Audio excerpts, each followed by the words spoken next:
What's up guys, this is your favorite fanfic YouTuber, the Fanfic Majesty, and welcome to another amazing video. You can follow me on Patreon for exclusive stories. 7 Chapter 126, Luo Te's gang descends from the sky. Everyone looked up at the sky. Is that a cloud? Cloud. That's Nami the White Fist. What? Nami the White Fist, isn't it the navigator of Luo Te's group? Has Luo Te finally come? Seeing this white cloud slowly descending towards the venue, the crowd became agitated for a moment. Although they had never seen Luo Te, from the reports in the newspapers, this Luo Te was not a good person. This is a tough guy who defeated 3 admirals alone. I didn't expect Luo Te to come to the tea party. It seems that he is still afraid of Big Mom's reputation? This way of appearance can be said to be extremely cool. This is the first time I have seen a flying ship, it's so cool. Big Mom's eyes condensed, staring at the white cloud. Is this the Big Mom pirates? Kawa. Luo Te reached out and touched her head, then looked around. Let's go, someone is treating us to cake. Then he disappeared on the skybreaker. The figure appeared in the center of the venue. The crowd couldn't help but gasp when they saw the figure. Really? It's Luo Te, so young, much younger than the photo on the bounty. This is the 5 Emperors Luo Te. Then a pung bird instantly appeared on Luo Te's left. That's Klo, the number 2 of Luo Te's group. Zone Devil Fruit, mythical beast species bird fruit pung form. A pirate with a bounty of 1.07 billion, so terrifying. Then a ball of yellow sand fell. Ahahaha, long time no see, Sha Luo Te Linlin. People around were amazed when they saw this figure. That's the former Shichibukai crocodile. I didn't expect him to actually join the Luo Te pirates. At this moment, a bolt of lightning fell, followed by a string of devilish laughter. Yahahaha, stinky sand crocodile. I can't let you pick the opponent first. Crocodile turned around and was a desert sword lightning exhibitionist. Do you want to die? Then Linger and others appeared beside Luo Te. Bang! A cloud of dust filled the air. Frankie waved his hand. Ahem, Zoro, what are you doing? Why are you making such a big noise? Zoro's voice came out of the smoke. Hey, I'm not like you. I can fly and teleport. I'm a normal person. Are you praising me for being a pervert? Baka, I'll be proud if you praise me like this. Except for Beppo, who was still practicing in the training room, all the members of Luo Te participated. For a while, there was a commotion on the field again. What a terrifying aura is this Luo Te's group. It seems that we have underestimated them. Maybe they can really be called the Emperor group. When Big Mom saw Luo Te's group appear, she was stunned at first, and then a strong aura rose from her body. The aura blew Luo Te's clothes. Luo's hands holding Gui Ku were shaking slightly, and he was secretly shocked in his heart. Is this the aura of the 4 emperors? It's really oppressive. Big Mom looked at Luo Te's group who were still calm in the strong wind, and her eyes condensed. Mom, you have great strength, Luo Te. Are you here with so many people to fight with our Big Mom pirates? She took off her hat as she spoke. Napoleon. Big Mom kicked the ground hard, and her fat body rushed towards Luo Te at a very fast speed. Luo Te couldn't help but raise his eyebrows, secretly sighing that such a fat body was so flexible. As expected, each of the 4 emperors has almost maxed out other skills in addition to one skill. As Big Mom approached, the huge pink pirate hat in her hand turned into a big sword, with red and black lightning flashing on the blade, and slashed towards Luo Te.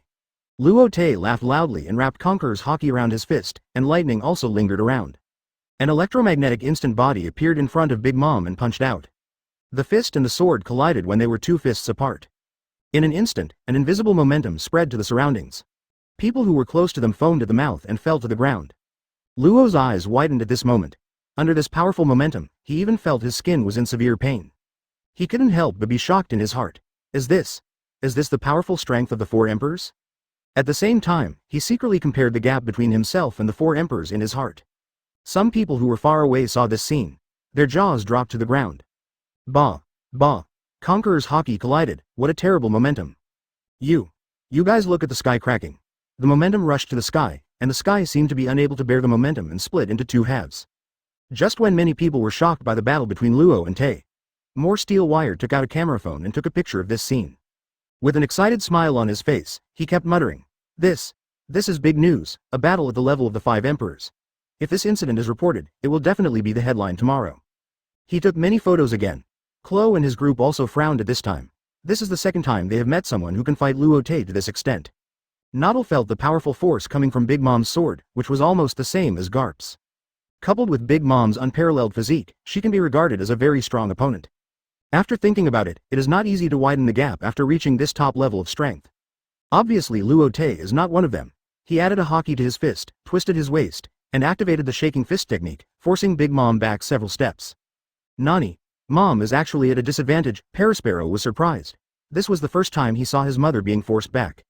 Of course, he knew that this was just a test between his mother and Luo Te. But even Whitebeard, who is known as the strongest man, couldn't do this, and even Kaido, the strongest creature on land, sea and air, was only tied with his mother. Is this Luo Te really much stronger than his mother, or did he use all his strength to achieve this? He was more inclined to believe that Luo Te had tried his best to force his mother back. Katakuri frowned even more. Since Luo Te just appeared, his observation haki, which was always effective, seemed to have failed. He could not even foresee Luo Te's next move. Thinking of this, his heart sank a lot. This feeling was like facing red hair. If he really went to war with Luo Te and his gang, it would be a difficult battle, and it might end in failure. Except for Luo, Kuro and his group did not show much surprise. In their minds, no one in the world was stronger than Luo Te. Big Mom stabilized her body and looked at Luo Te. Her pupils could not help shrinking into needles. She was also very surprised. It seemed that Luo Te really lived up to his name. Mom, Luo Te, you are quite strong. Come on, please take a seat. You are the protagonist today. Chapter 127. Big Mom wants to marry Luo Te. What's going on? I'm the protagonist. Luo Te was a little confused, not knowing what Big Mom was up to. But he didn't have anything to worry about. After all, in the face of absolute strength, all conspiracies were just paper tigers. As Luo Te and his group slowly sat down, people's hearts gradually calmed down. If Luo Te and Big Mom fought directly at the venue, only innocent people like them would suffer.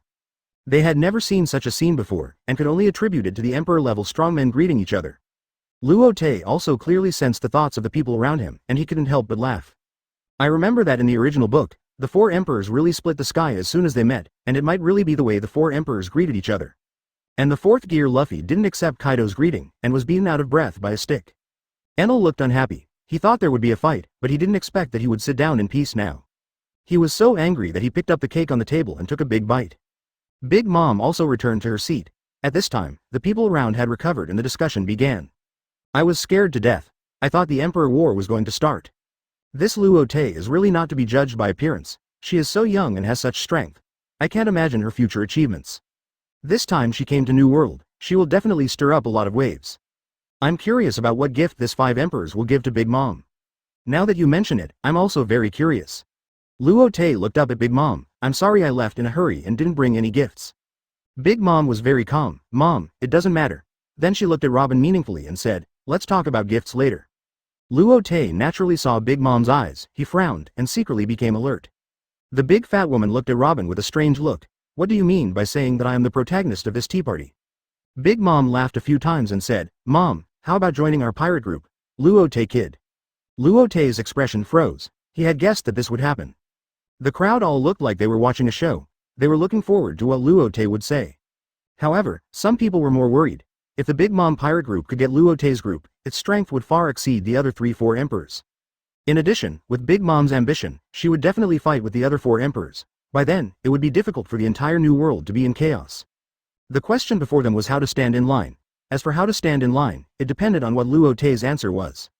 So everyone stared at Luo Te intently. However, before Luo Te could speak, Crocodile, who was sitting next to him, said first. Hey, old lady, look at yourself. You are ugly and fat, what's the point of us joining? Originally, there was some noise and eating sounds on the field, but now it became so quiet that you could hear a pin drop. No one expected that Crocodile would say such a thing. You have to know that they are facing the king who reigns over the New World, not just ordinary villains. When Big Mom heard this, her face darkened instantly. She said to Crocodile, Crocodile, you'd better be careful with what you say, I know your secret.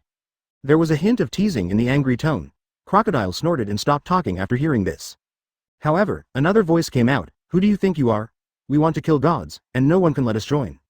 Big Mom instantly fixed her eyes on the long-eared Enel with a naked upper body after hearing this. The mouths of the people around her opened wide. Obviously they did not expect that there were people in the Luo Te pirates, which only had about 10 people. They actually did not take Big Mom seriously. Crocodile's attitude towards Big Mom was actually within their expectations. After all, Crocodile was famous for his arrogance. I didn't expect that in addition to Crocodile, there was actually an exhibitionist who was so arrogant. However, after hearing this, Zoro couldn't help but tease, what gods are you killing? Aren't you a god yourself? Are you going to commit suicide? Linger also covered her mouth and chuckled, obviously being chilled by Zoro's cold joke. Nami and Robin also won because they have been professionally trained, otherwise they would have laughed out loud. Enel couldn't hold it in any longer. Zoro, please stop ruining my show. Compared to the silent crowd around them, the Luo Te pirates seemed extremely relaxed. Looking at Luo Te's group constantly provoking her, Big Mom's face became even gloomier. She looked up at Luo Te and asked, "Is that what you meant?" Luo Te shrugged and spread his hands. "Of course, we are partners." After getting Luo Te's answer, Big Mom's face turned blue and red, but when she saw Robin out of the corner of her eye, she put on a smile again. Seeing her expression, Luo Te remembered the traditional acrobatics on the Blue Star in her previous life, face changing. Based on Big Mom's performance just now, I believe she will definitely get a lot of recognition in the Panda province. Mom, I knew you wouldn't agree. In fact, the main purpose of today is to marry you. Listening to Big Mom's proposal, Luo Te was confused. Marriage? With you? Big Mom was stunned at first, then laughed. Mom, you can marry me. You look good, I agree. Luo Te looked up and down at this fat woman, and her stomach began to churn instantly. Even when she was young, Luo Te couldn't eat, let alone now.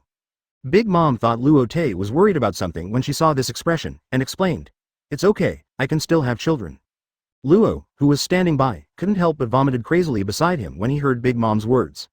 Zoro could only pat his back. Luo Te clenched his teeth, and the voice came from the gap between his teeth. No, I refuse. Big Mom was not angry when she heard Luo Te's answer. Today's protagonists are you and Garrett. As she spoke, a woman in a wedding dress walked out slowly from the cake house behind her. Everyone looked over. The woman under the white wedding dress had pink hair, yellow eyes, and skin as white as jade. Luo Te also saw Garrett, who looked more beautiful in person than in the original book. Garrett was also one of the few pretty daughters of Big Mom. Ling Er and Nami beside him saw the woman in the wedding dress and couldn't help hugging Luo Te's arms tightly. They were afraid that Luo Te would agree to the marriage out of lust. Luo Te quickly retracted his gaze, and the corner of his mouth twitched, because a hand had grown on the inside of his thigh.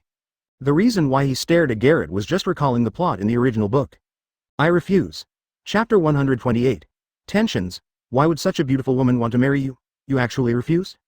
Robin's voice sounded faintly behind Luo Te. Luo Te's mouth twitched unconsciously. Ahem, I certainly know what's important. You are my treasures, how could I betray you? Of course, if you don't pay attention, you may become sisters with Robin and the others. Nami and Linger couldn't help but breathe a sigh of relief when they heard Luo Te's answer. Big Mom was stunned at this time. She didn't expect not to refuse a beautiful daughter like Garrett. Parasparrow couldn't help it at this time. Luo Te, you have to think clearly. The person in front of you is not an ordinary person. Luo Te looked up and found that all the people in the Big Mom pirates were on the verge of a fight.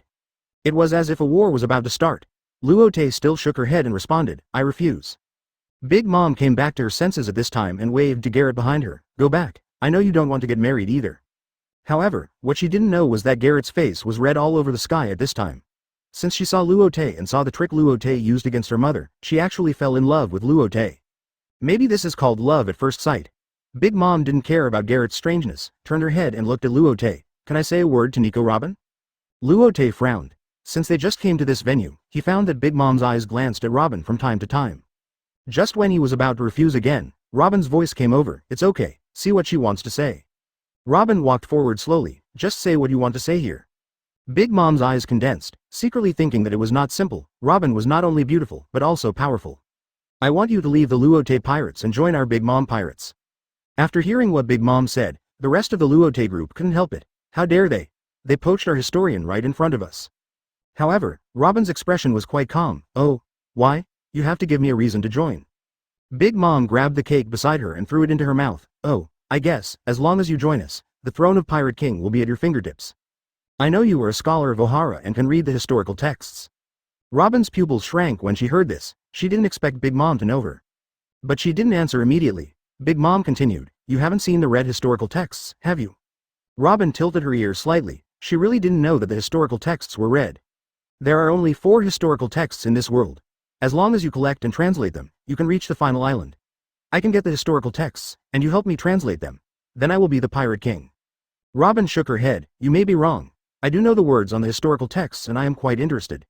She raised her head and looked at Big Mom, but I will not betray Luo Te. Big Mom raised her mouth. Do you mean to refuse? Robin nodded without thinking. Stupid human dares to refuse me, then please make your choice, Big Mom said and slowly walked to Robin. With every step, the light around Big Mom dimmed. Until 5 steps away from Robin. Robin felt that he was already in an extremely dark environment. And in front of him, except Big Mom, he could no longer see anything else. With time, Big Mom's pupils turned into concentric circles of orange and yellow. Stay or life. As the voice sounded, a wave of Conqueror's haki and soul power spread out from Big Mom to the surroundings. Some people with weaker strength rolled their eyes and fell to the ground unconscious. The momentum hit Robin, but she looked very calm. I choose life. Big Mom's smile widened, then go to hell. She reached out to grab Robin. Big Mom was stunned, and her hand movements also stopped. Then she asked, stay or life? Life. Some of the ants' children were stunned when they saw this scene. The soul, it didn't come out, it's impossible. She's not afraid of her mother at all. Big Mom put away her momentum, frowned and asked, why aren't you afraid? Robin reached out and gently lifted the hair on the tip of her ear. Of course, we want to kill gods. How can we be afraid of a mere 4 emperors? What? Big Mom stood there in a daze. The shock that Luo Te and his gang gave her today far exceeded the shock she had suffered in the past. As a crowd, seeing this scene, naturally there was no lack of discussion. Although they didn't know what effect Big Mom would achieve after this move, judging from the performance of those children, at least it was not something that could be easily resisted. From Robin's performance when facing Big Mom, we can also get a glimpse of the overall strength of Luo Te and his group. And Luo Te and his group did not find it surprising that Robin behaved like this. I guess this is the fearlessness of a newborn calf, but Luo Te and his group are also tigers. As Robin walked back to Luo Te, a strong momentum emanated from Luo Te and swept the whole place. The pupils of the crowd shrank when they felt this transcendent momentum. Although they had never seen it before, they knew that Luo Te must be angry. At the same time, Klo and his group were also full of momentum, and they were obviously very angry about Big Mom's behavior. Luo Te said, hey, fat woman, you keep making some bullshit suggestions again and again. Do you really think we are made of mud and have no temper? Big Mom also came back to her senses. He was also very angry at this time. This was the first time she felt humiliated by a newcomer. You know, she didn't take the initiative to invite others to join before, but cried and shouted to join the Big Mom pirates. And this time was the only time she was so humble, and she simply lost all the face of the 4 emperors. She flipped the table in front of her, her eyes wide open. Luo Te, you are just a newcomer, who gave you the courage? Her hair stood up in anger, like a pink hedgehog. Luo Te stood up, and Haki was fully activated. Although Conqueror's Haki was not released deliberately, the people around who were close and weaker fell down one after another. Kuro and his group also stood up one after another. Enel was so happy. He thought there was no fight to fight, but now there was something to fight. Crocodile stroked the scorpion hook with his right hand, also with an excited expression. Ahahaha, it's the 4 emperors that interest me. Luo tightened the ghost cry in his hand, also with a fighting spirit. I don't know how much I have grown, let's use the Big Mom pirates to test it. Katakori's eyes flashed red, and his face darkened. Quick, run away, the war between the 5 emperors is about to start, quick. Run away. Who took my wife away? For a while, the field was in chaos. Luo Te's sight passed through the surging crowd and met the sight of Big Mom. Dare to bully my partner, are you ready to die? Chapter 129. All out war, Mom, then be prepared, I'll show you what 4 emperors are. While speaking, Big Mom clenched her fist in the air. Prometheus. A spherical object with facial features flew over from the side. Big Mom stretched out her hand and grabbed it, and it burned violently. Burn them all, Prometheus, hi, Mom. Then she grabbed the fireball and swung it at Luo Te and others. Several fireballs spewed out from the mouth of the flame and flew rapidly towards Luo Te. Luo Te shook his head slightly, raised his hand and drew an electromagnetic barrier in front of him. He was not a group of fools. In order to compete for who was more courageous, he watched the fireball coming towards his face without moving. In the end, he was burned beyond recognition. Although with his physique, nothing would happen even if he was hit by the flame, but a master should have the posture of a master. The flame hit the barrier and made a violent explosion. For a moment, the place where Luo Te and his group were located was all turned into a sea of fire. The flames spread to the surroundings, and all the tables and chairs near the sea of fire melted directly. Mom. Big Mom was obviously very satisfied with the damage caused by her casual attack. Katakori's eyes flashed red, her brows knitted, and her expression became a little ugly. Because she naturally noticed that under the flames, Luo Te and his group were unharmed. Hey, Big Mom, didn't your mother tell you that playing with fire will wet the bed? Luo Te's slightly playful voice came from the sea of fire. As the flames gradually dissipated, Big Mom, who was originally smug, opened her eyes wider and wider. Mom, there's something. Luo Te boy, Luo Te, I was scared to death, I thought I was going to be burnt. Linger patted his chest and looked frightened. Nami couldn't help but complain. You are a flame, do you still need to be afraid? Linger patted his forehead. Oh, I am a flame. Hey, Luo Te, if you want to attack, you should have said it earlier, so I was ready to try whether my super memory alloy can withstand it. Frankie pursed his lips, and his expression looked a little depressed. Luo Te touched his head after hearing this. Ha, sorry, I'll pay attention next time. Looking at Luo Te and his group who were still teasing each other under the attack of his mother, Katakori shouted. Do you want to start a war? Luo Te, you have to think clearly. Once some decisions are made, there is no regret medicine. Luo Te turned his head and looked at Katakuri after hearing this. This was also one of the few villains he admired very much in his previous life. Although he was a villain, he was cold on the outside but warm on the inside, and always put his family and subordinates in a higher position. He also had a high IQ and could fight in an orderly manner under any circumstances. He never took advantage of the enemy's misfortune, and fought a fair fight even if he was injured. Luo Te raised his eyebrows. Didn't you start the fight first? Do we have to listen to you? Don't be naive. Others are afraid of you four emperors, but in my eyes you are just a bunch of clowns. Katakuri was angry. This was the first time someone said they were clowns. You're looking for death. After saying that, he turned into a sticky glutinous rice paste and quickly attacked Luo Te. Kuro suddenly appeared in front of him. Hey, did I allow you to pass? Looking at the figure that appeared almost instantly in front of him, Katakuri's face darkened. In fact, he had already foreseen this scene of Kuro's attack with observation haki. What surprised him was Kuro's speed, which was so fast that even his observation haki could hardly catch it. He knew that if his younger brother and sister were to fight Kuro, it would definitely cause a lot of casualties.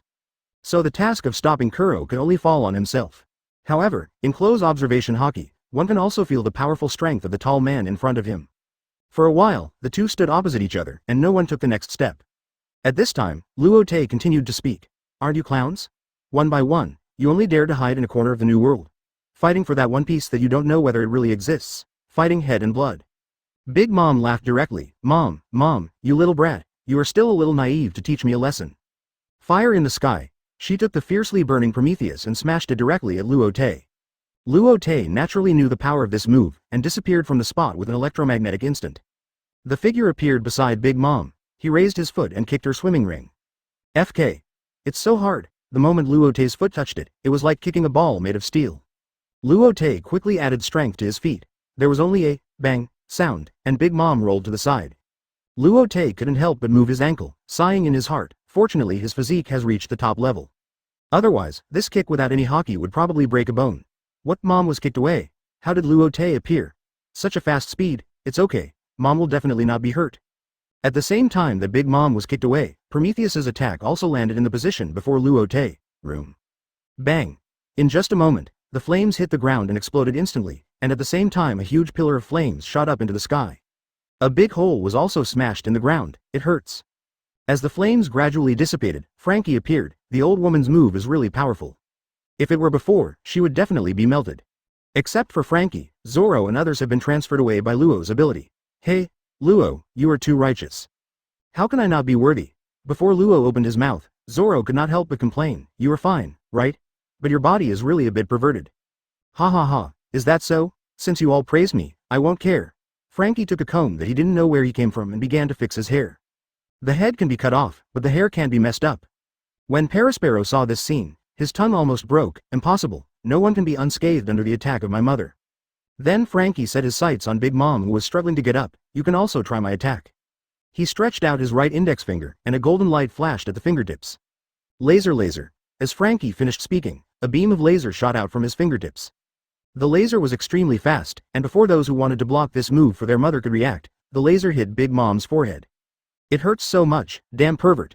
As the laser dissipated, a scratch appeared on Big Mom's forehead. What? Frankie rubbed his eyes, a little bit unbelievable. That was a laser with a temperature of up to 1200 degrees, and it couldn't break the defense. And seeing Big Mom almost unscathed, the Big Mom pirates all breathed a sigh of relief. At the same time, they shouted, ha ha ha, Mom has a body like a steel balloon. No one has ever been able to hurt Mom. You guys wait to die. Chapter 130. Big Mom is injured. Seeing this, Luo Te couldn't help but raise his eyebrows. Isn't this the trick of the yellow monkey? Unexpectedly, it was perfectly copied by Frankie. It seems that this pervert is still a bit of a thing. Given time, it may really make a great achievement. Damn Luo Te and his gang, let you see what 4 emperors are. After saying that, Big Mom grabbed to the side with both hands. Suddenly, a thundercloud with constant discharge was suspended on her left, and a violently burning flame was floating behind her right shoulder. In her hand, she was holding a knife with a human face. The people of the Big Mom pirates began to tremble when they saw their mother like this. They had hardly seen their mother like this. For a while, they all became nervous. Big Mom's eyes were red, holding Napoleon, and she swung the knife towards Frankie and slashed it out. Wigwo. In an instant, a giant purple sword energy with thunder flew quickly towards Frankie. The giant passed by, plowing a huge gully on the ground.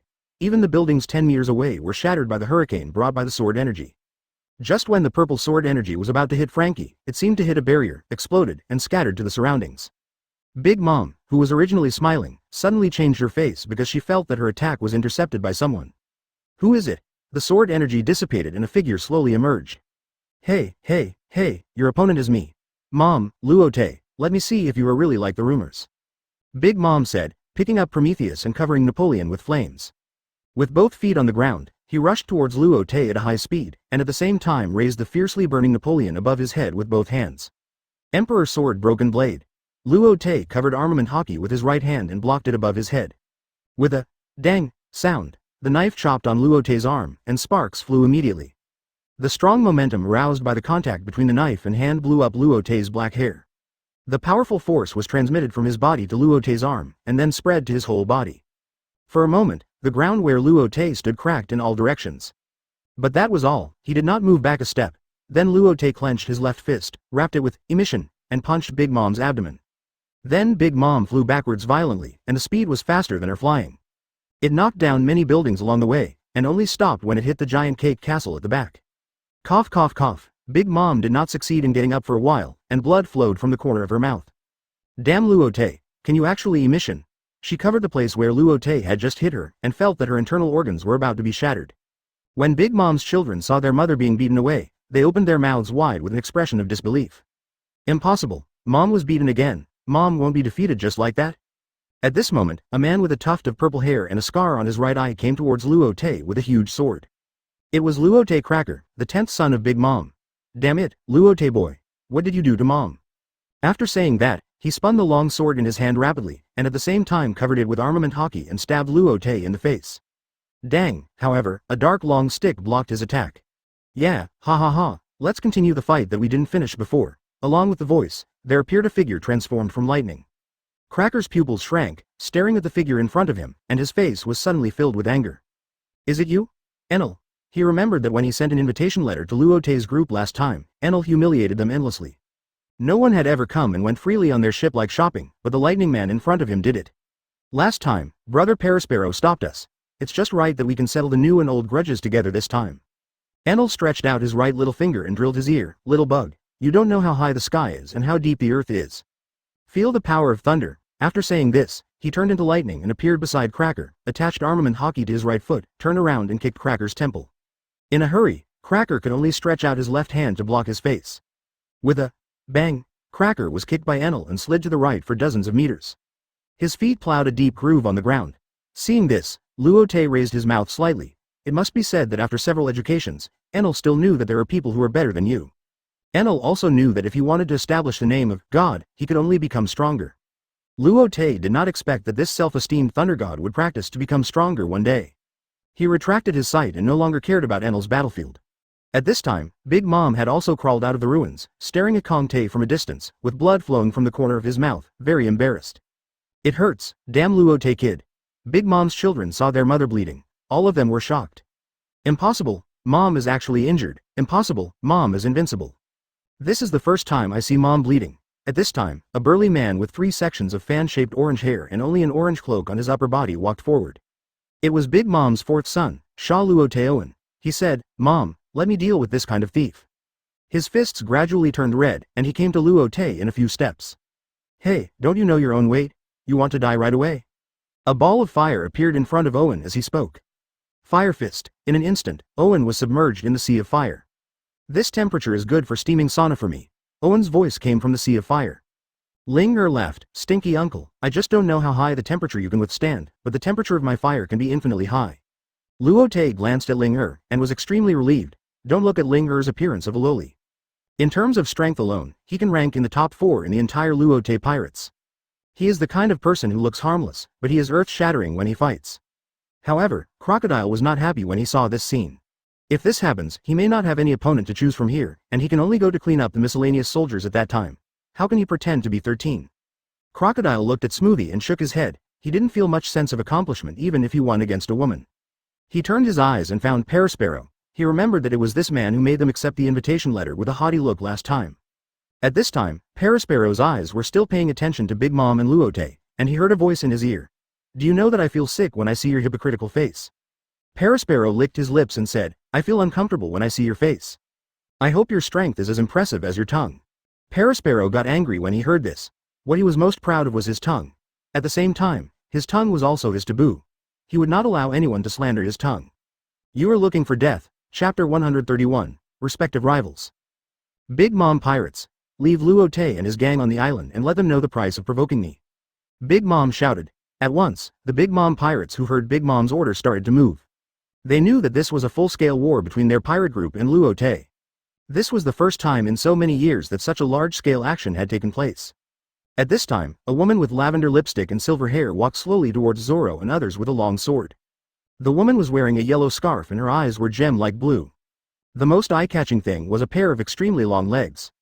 It was the juicer princess, Shao Luo Te Smoothie. Luo Te turned around and glanced at Smoothie, looking up and down at the juicer princess. These legs are probably almost 3 meters long. I couldn't help but sigh, worthy of the 800 million bounty of 900 million. Smoothie stopped about 10 meters away from Zoro and the others, muttering, well, you are really bold. Since Mom has already said so, you should stay on Cake Island. Although the words were harsh, Smoothie's expression remained calm, as if he was talking about something insignificant. Frankie looked up at Smoothie, and his fists hit each other in front of him, making a ping-ping sound. What long legs? Zoro stepped forward first, and put his left hand on the handle of Flowing Light. Are you a master of swords? Smoothie looked down at Zoro and said in a light tone, oh, roar no Zoro. I wonder how much juice you can squeeze out. After that, he picked up the long sword and slashed it.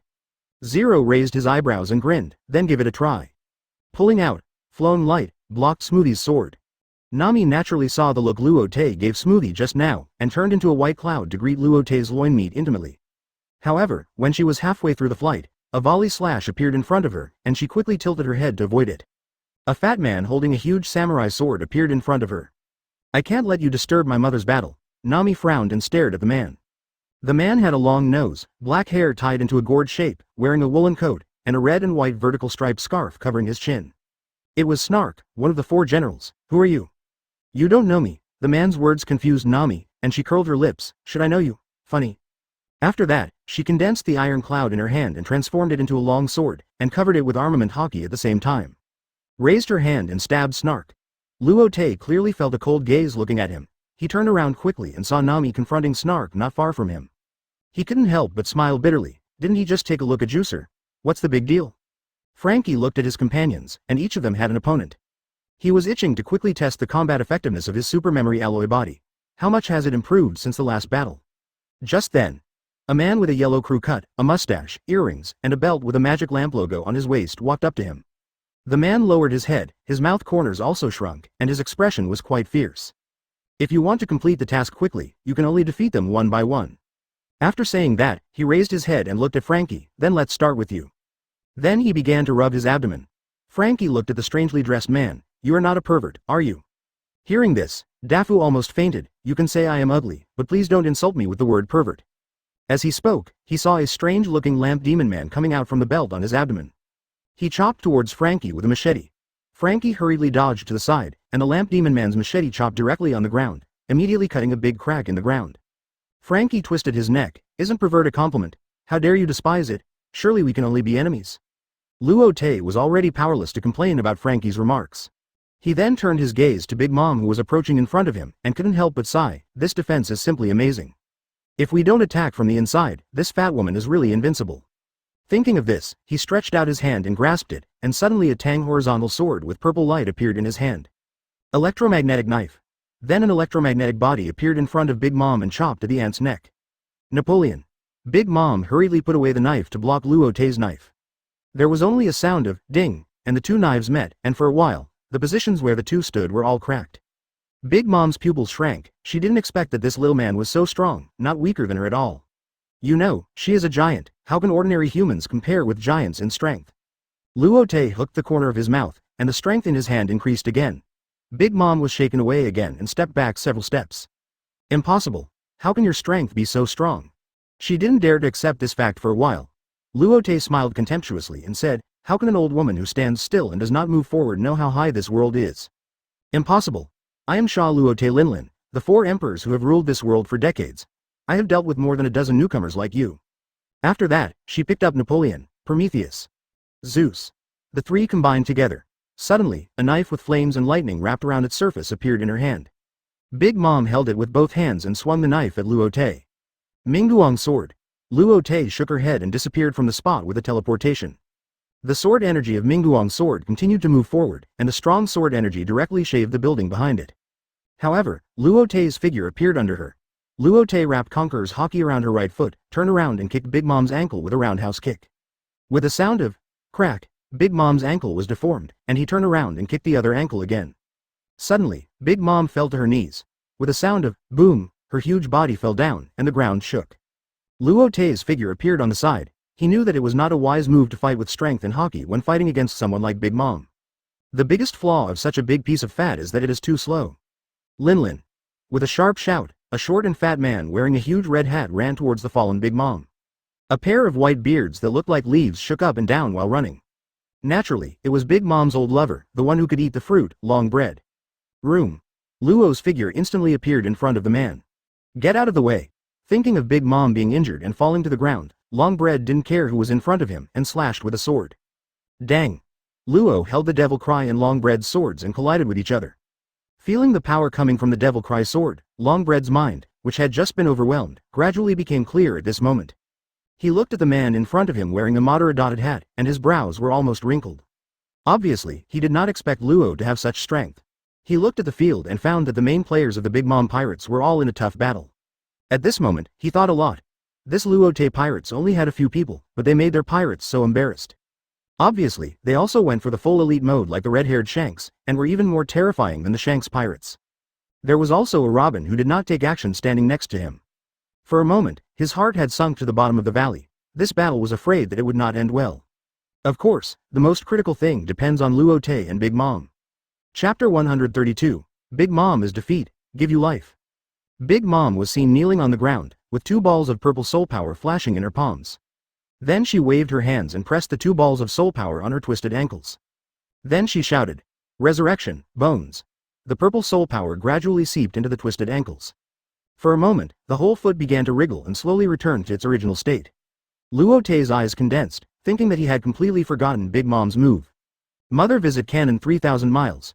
With Big Mom's sharp shout, a blue giant naked woman, with the power of lightning, fire and sword fused into one appeared on the top of the Mingguang sword. The blue woman's lower body was connected to the Mingguang sword, like a strange giant python. When Luo Te saw this figure, he secretly sighed that the 4 emperors were really not so easy to defeat. After all, they have been entrenched in the New World for so many years, and there must be many challengers. However, there must be a reason why their positions are still unreplaced. Just as Luo Te was thinking, the blue naked woman rushed towards Luo Te at high speed, and appeared in front of Luo Te in just a moment. She waved her clawed hands and attacked Luo Te frantically. FK. So fast. Looking at the dense fists, Luo Te did not have time to use electromagnetic teleportation to leave. He could only punch and fight with this woman. Bang. Bang. Bang. Bang. For a while, the sound of fists colliding resounded throughout the world. At the same time, the ground was cracked by the huge force, and pieces of stones flew in the air, and the whole Cake Island shook wildly. However, this naked woman was completely tireless, as if she was programmed not to stop until she killed her opponent. Luo Te could only activate the electromagnetic force. Reaching out to the air, a giant electromagnetic dragon appeared. Electromagnetic Thunder Dragon is coming. Instantly a Thunder Dragon solidified in the air. As Luo Te pressed his right hand down, the Thunder Dragon instantly fell and collided with the naked blue woman. At the moment of the collision, a dazzling light flashed out. Everyone couldn't bear it and closed their eyes. After a long time, the light gradually dissipated, and the Thunder Dragon and the naked woman disappeared in the air. Ahem. Damn, this move is really something. No wonder, Kid was almost killed by this move in the original book. Luo Te's figure was floating in the ruins at this time, and the bright red at the corner of his mouth was particularly eye-catching. Yes, he was injured. This was his second injury since the battle with Garp. Just now, he was attracted by the huge breasts of the blue woman, which led to him being punched several times. It can't be blamed on him, it can only be said that the breasts are too big. And the blue woman's attack power is particularly strong, even Luo Te's top physique can't avoid being injured. Big Mom was very angry when she saw that her move had little effect. Prometheus, Zeus, and Napoleon beside her were all as listless as eggplants in doubles. It was obvious that their souls were injured by Not's Thunder Dragon move just now. She had no choice but to concentrate her soul power in the palm of her left hand. Give you life and resurrection. 3 balls of purple soul power were injected into the 3 at once. Prometheus also burned more fiercely. Zeus' thunderclouds became stronger. Napoleon also recovered his spirit. Mom. At one time, Big Mom took a long knife and slashed through Zeus' body. In an instant, lightning gathered on the blade. Big Mom jumped into the air and her body spun rapidly towards Luo Te. In just a few dozen milliseconds she appeared in front of Not.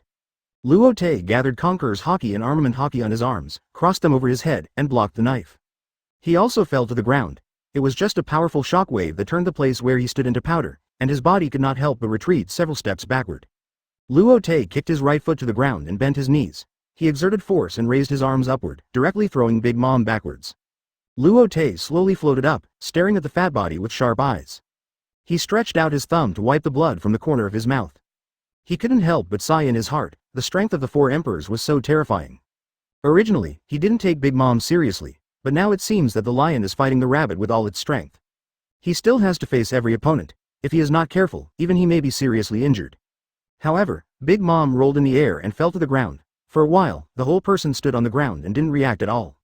Luo Te couldn't help but frown. I don't know what happened to this Big Mom. It didn't take too long. In just a few breaths, Big Mom's eyes were blank and she screamed to the sky. Seeing this, Luo Te recalled. Could it be? An eating disorder has occurred. Ah, cake. Cake. Big Mom threw away the weapon in her hand and launched an indiscriminate attack. Everything in front of her was smashed to pieces by her. Even her own children were not spared. At this time, the children who were fighting on the field became panicked when they saw their mother's scene. Obviously, they had also seen the power of eating disorder. Katakuri stood up from the ruins, wiped the blood from the corner of his mouth, turned his head and looked in the direction of Big Mom, with a face full of worry. Mom's eating disorder has occurred. Kuro teleported in front of Katakuri. Peng Yi Dao. Suddenly, two huge blood marks appeared on Katakuri's chest. Wait a minute. Cough cough cough. Katakuri knelt on the ground and waved to Kuro. Kuro frowned. From Katakuri's expression, he could tell that he was not lying. He guessed that something must have happened to Big Mom. He turned his head and looked at Big Mom. When Luo Te saw Big Mom like this, he was confused. He didn't know why Big Mom, who was normal just now, suddenly had an attack of bulimia. He wanted to see whether Big Mom was unstoppable when she had an attack of bulimia. With this in mind, he slowly floated in front of Big Mom and wrapped Conqueror's Haki around his right fist. Then he punched Big Mom in the face. Bang! The fist hit Big Mom's forehead, and blood spurted out instantly. For a while, the whole person retreated backwards. But her eyes were still empty, and there was no sign of waking up at all. Luo Te instantly turned around and kicked her swimming ring again, and the foot wrapped with Conqueror's Haki and Armament Haki sank deeply into the fat. Bang! Big Mom flew backwards instantly and fell into the ruins of the cake castle. Damn it! What did this Luo Te do to my mother, Mom? All the members of the Big Mom pirate ship were furious when they saw this scene. 100 wheels of flower blooming hook claw. They all fell down before they could go to support them. Damn Luo Te, go to hell. A pink figure approached quickly from the ruins. Luo Te raised his eyebrows, a little surprised, because that figure was the slim version of Big Mom. He stretched out his hand to the air and wrapped Conqueror's Haki Armament Haki and electromagnetic power around the hand knife. In an instant, red and black lightning raged. An electromagnetic teleporter appeared in front of Big Mom and raised his hand to cut her neck, only to find that Big Mom didn't have a neck at all. He could only change his hand knife into a fist and attack the center of her eyebrows. With a bang, Big Mom's forward momentum stopped instantly, her eyes rolled back, and she fell unconscious in front of Luo Te. Chapter 133. Victory. All of Homie's purple soul power flew out and disappeared in the air. Impossible. How could Mom? Katakuri was stunned because he could no longer sense Big Mom's aura in his observation Haki. Then there was only one possibility, that Mom had already lost. With this distraction, Katakuri, who was already at a disadvantage, could no longer withstand Chloe's attack. He fell to the ground in just a few breaths, without any ability to fight back. Looking at this unconscious opponent lying in a pool of blood, even the ruthless Chloe did not kill him again. After the battle, he admired Katakuri very much and felt that he was a respectable opponent. Click. Click. Click.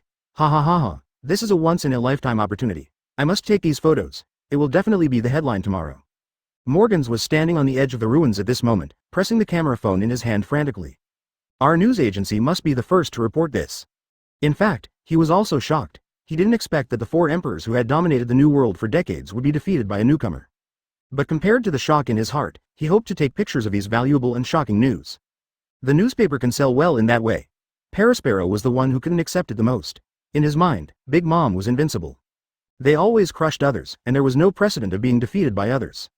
He murmured in his mouth, Mom, get up quickly, stand up, defeat others like before and then defeat Luo Te, he is just a newcomer. Until this moment, he still couldn't accept the fact that his mother had been defeated by Luo Te. Crocodile saw that Luo Te had defeated his opponent, so he put away his playfulness and stopped holding back.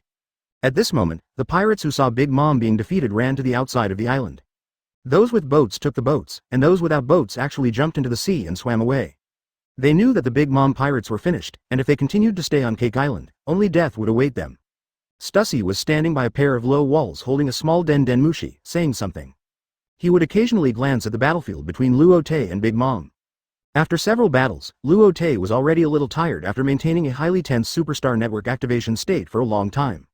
So he didn't notice Stussy's movements, but even if he had noticed it, it wouldn't matter, because everything that happened on this island was not a secret. And the 6 emperors who control the darkness of the underground world, only 2 were left on the island. The other 4 had already fled when the war started.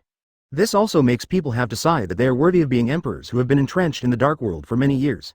This ability to save and escape is unique. Luo Te patted the dust on his body at this time and slowly sat on a big rock. He did not choose to swallow a senzu bean directly to repair his injuries. Because he knew that fighting with a strong man like Big Mom and feeling the physical injuries would make him stronger.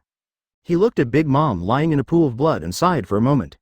As a time traveler, he already knew part of the truth of this world and always thought he was standing in the perspective of God. As a character in the original book, Big Mom has never been a chess player, but a chess piece. So even if these people in the original book can truly feel the reality of this world, there are very few people who have the courage to overthrow it. Just like Roger before, even Rox has failed. He thinks this is his advantage as a time traveler.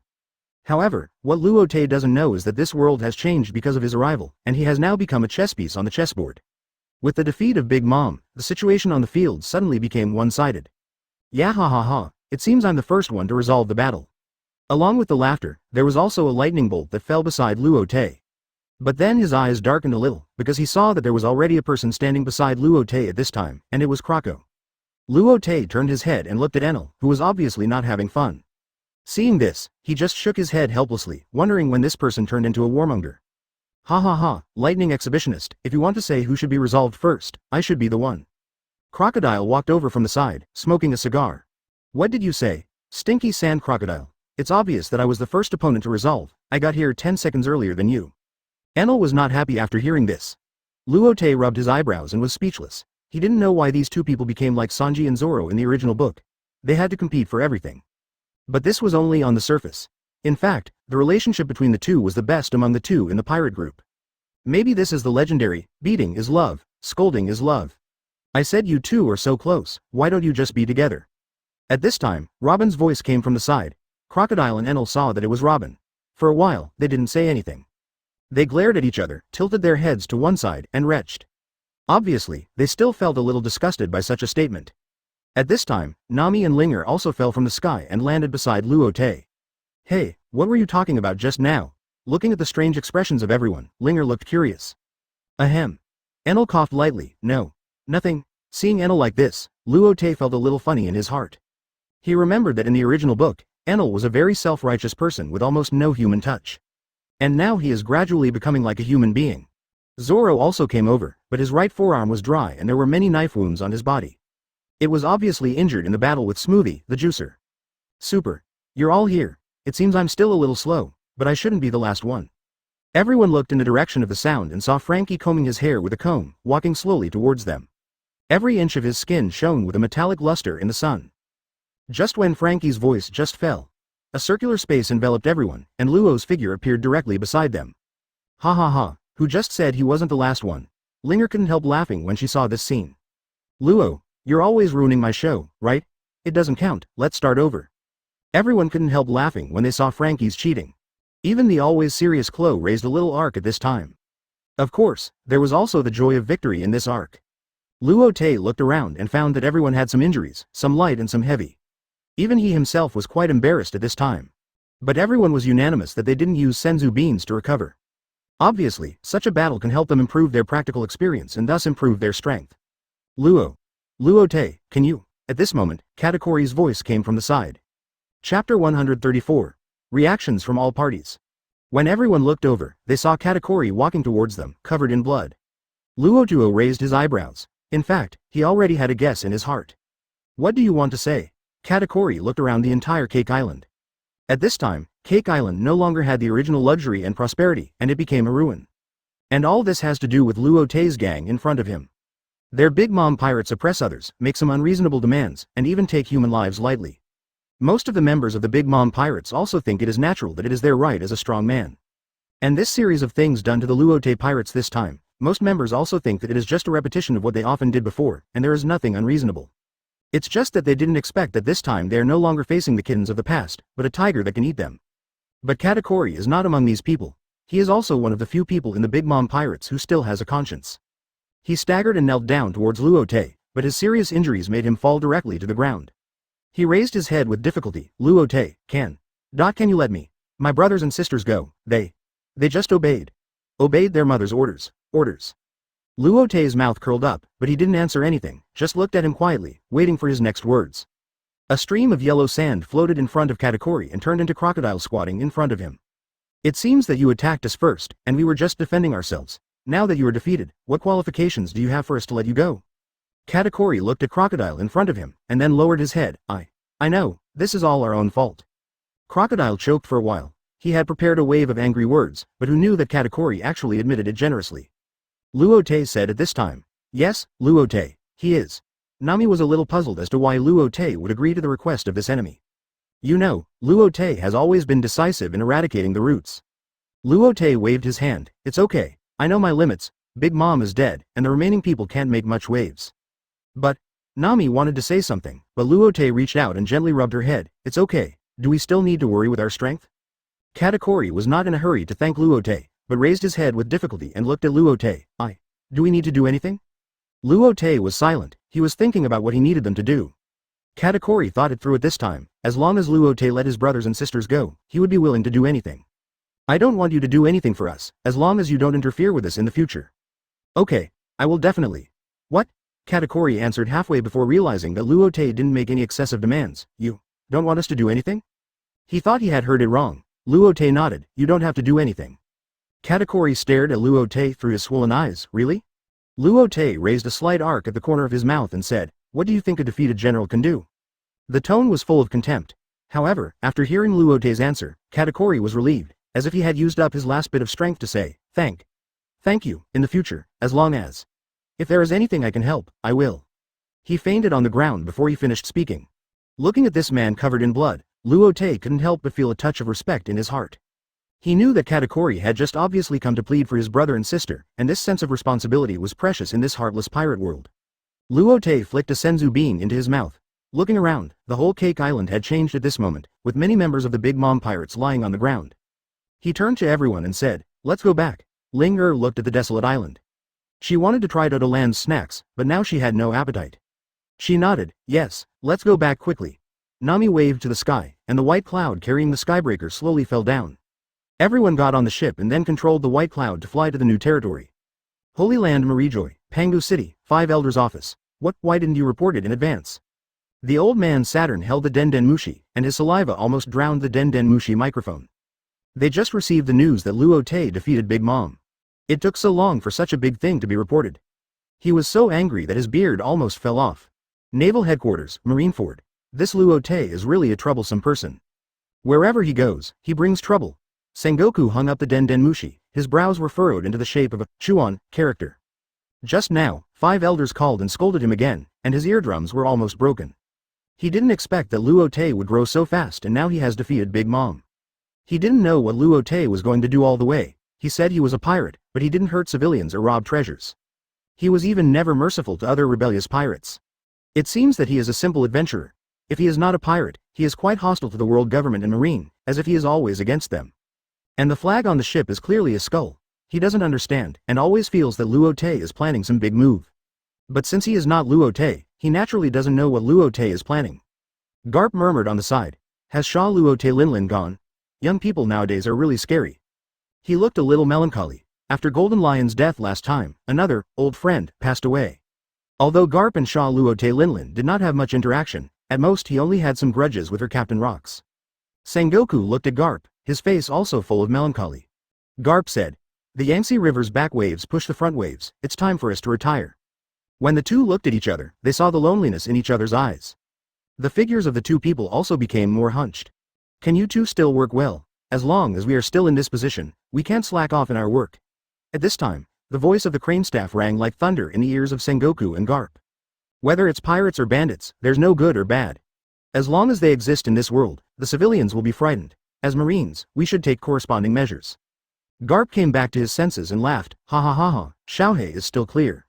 Staff officer, he saw the two old men who had adjusted their minds again, and his expression was a little helpless. Once upon a time, they were also proud and enthusiastic, and joined the Marine with the intention of doing practical things for the people of the world. Now there is the world government that keeps putting pressure on them, and there are pirates who frequently make trouble below. They all look tired now, just want to hand over their work properly. The lofty ambitions of the past have long been wiped out in the passage of time. She paused and continued. Now Luo Te's group has completely possessed the strength of the four emperors. At the same time, his hostility towards the world government and the Marine is far deeper than that of the other four emperors. Chapter 135. News sent to the whole world. Luo Te, when are we going to move Sky Island here? There's nothing here. Linger lay beside Luo Te, her fingers drawing circles on Luo Te's bare chest muscles. Luo Te's hands were also gently pinching her breasts. He agreed with Linger's words, yes, when the weather here is stable, we can start to move Shagwo here. Linger quickly reached out to stop Luo Te's hand movements. Don't, Luo Te, I really can't afford it, you go find Sister Robin. Luo Te couldn't help but shrink his mouth when he heard this, and a bitter smile appeared on his face. He came to Linger in the afternoon because Robin begged for mercy. Who knew Linger was so vulnerable? We have to move Shagwo here quickly. Linger blushed and nodded when she heard this, but the reason why Luo Te said this might not be what he imagined. Because among the three women, Hancock's fighting ability is obviously the strongest, Robin is second, and Linger is the worst. Although it is possible that the three women and one woman will not be able to fight Luo Te to a draw after moving here. But at least it can alleviate Luo Te's troubles of not being able to fully release his fighting power. The next day, everything about what happened in New World was printed by major newspapers and distributed all over the world. For a moment, it was like a bomb thrown into the lake, and the pirate world that had just calmed down was stirred up again. New World, Wanokuni Ghost Island. In the gloomy and dim room, a huge minotaur was holding a newspaper. It was naturally four emperors. Kaido. Has the old woman Sha Luo Te Linlin left? After saying that, he picked up the wine gourd beside him and poured a few sips of wine into his mouth. The wine flowed down the corners of his mouth. Bang! Then he threw the wine gourd on the ground again, and the wine spilled all over the ground. You really have regressed in strength. Why were you defeated by a newcomer? As he spoke, a line of tears flowed from the corners of his eyes. Obviously, he still couldn't believe the death of Big Mom. Although the two were both four emperors and were rivals on the surface, they often quarreled and refused to give in. But they had an unbreakable bond. They were once members of Rock's Pirate, and followed Rock's to participate in dozens of wars, big and small. Although the Rock's pirates were full of arrogant and lawless guys, the friendship between the partners gradually grew in the long-term relationship. What's more, Kaido's current devil fruit was given by Sha Luo Te Linlin. Author. As for whether the two had that, I don't know. So Kaido was still a little sad when he heard about Big Mom's death. Damn old woman, you still want me to clean up your mess after you die. Kaido reached out and picked up the mace beside him and slowly stood up. New World, Moby Dick. Dad, it's bad, it's bad. Marco ran towards Whitebeard quickly with a stack of newspapers. What's going on? Why are you so flustered? Whitebeard took his hand off the leopard print nurse's breasts. Marco narrowed his eyes and complained. I've told my dad that he's not in good health now and needs to exercise restraint. Why doesn't he listen? He handed the newspaper in his hand to Whitebeard and said, Luo Te killed Big Mom. Nani? Whitebeard hurriedly took the newspaper from Marco and read it carefully. The headline on the newspaper was, Shocked, Big Mom died in battle. New four emperors appeared. Who is he? Whitebeard then looked down and saw a huge photo. It was Luo Te standing in the ruins with his back to the camera Den Mushi, and the huge figure lying in a pool of blood opposite was four emperors Big Mom. Is this Luo Te? The following paragraph and four photos answered his question. Big Mom was killed by Luo Te. Seeing this, Whitebeard couldn't help but frown. Unlike Big Mom and Kaido, he attaches great importance to the friendship of his partners and family. Although he and Big Mom and Kaido had parted ways long ago due to their different philosophies, this friendship really exists. However, he did not intend to avenge Big Mom. After all, the profession of a pirate is to lick blood on the edge of a knife. It's hard to say when he will sink into the sea. Besides, every great pirate has his own dignity. The only thing he can do now is to cherish his memory in his heart. On the deck at the stern, there was a young Madara man holding a newspaper with an excited look on his face. Has Luo Te become so strong? I wonder when I will have such strength. New World, Redfurs. Red-haired Shanks stood at the side of the ship holding a newspaper. The sea breeze blew his red hair in front of his forehead, revealing the left eye with 3 scars. The black cloak swayed behind him. Not, what do you want to do? What kind of person are you? Shanks didn't know where this Luo Te came from, and he didn't remember there was such a young man in East Blue. At this time, Ben Beckman, who was beside us, came to the bow with a cigarette in his mouth. "Boss, are you worried about not again?" Shanks did not turn around, but replied lightly, "Yes, I don't know what Luo Te wants to do. With his current strength, there are few rivals in this world. What can he not do?" Then he looked at Ben Beckman. The two said in unison, "Could it be?" They all saw shock in each other's eyes. Paradise, Shao Country. This is the newspaper our patrol brought up from Shanghai today. Everyone have a look. A huge pterosaur flew in the main hall of the shrine, and brought several newspapers at the same time. "Weppa, what news? You want to deliver it yourself? Just ask your men to deliver it. You still have to train the king's guards." Gon Furu looked at Weppa and said, "We should be able to move to New World soon, you see." Weppa said as he unfolded a newspaper and showed the title and the huge picture in front of everyone. "This is King." Gon Furu was shocked. However, before he could continue reading the newspaper, a very beautiful and tall woman rushed in from outside the hall. "Luo Te, where? Come and see for yourself." Weppa quickly handed a brand new newspaper to her and said, "Queen, this is indeed news about the king." However, the woman did not answer anything. She picked up the newspaper and her face was flushed. Gon Furu and others could only sigh in their hearts that Luo Te was lucky to see the woman like this.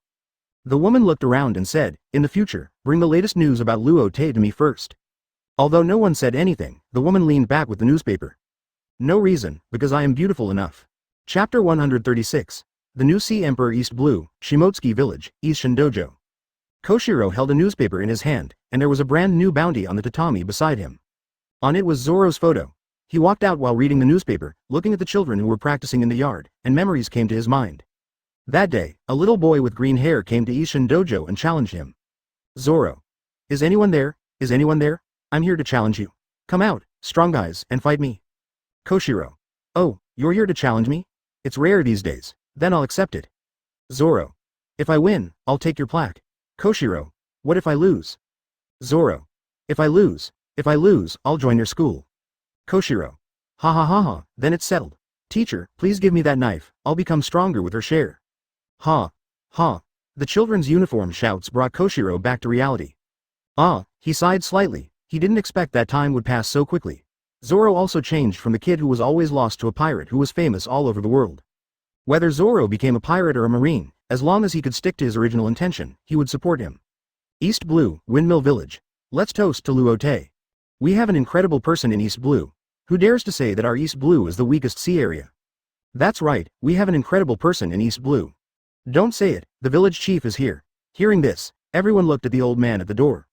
But surprisingly, this time he didn't scold these people, but quietly found a place to sit down, picked up the wine on the table and drank 2 sips. Everyone couldn't help wondering, did this old man change his sex? East Blue, Cocoa West Village. Aegean, the oranges are here. A blue-haired woman gently placed a bag of oranges on the steps of the house, knocked on the door, and gently pushed it open.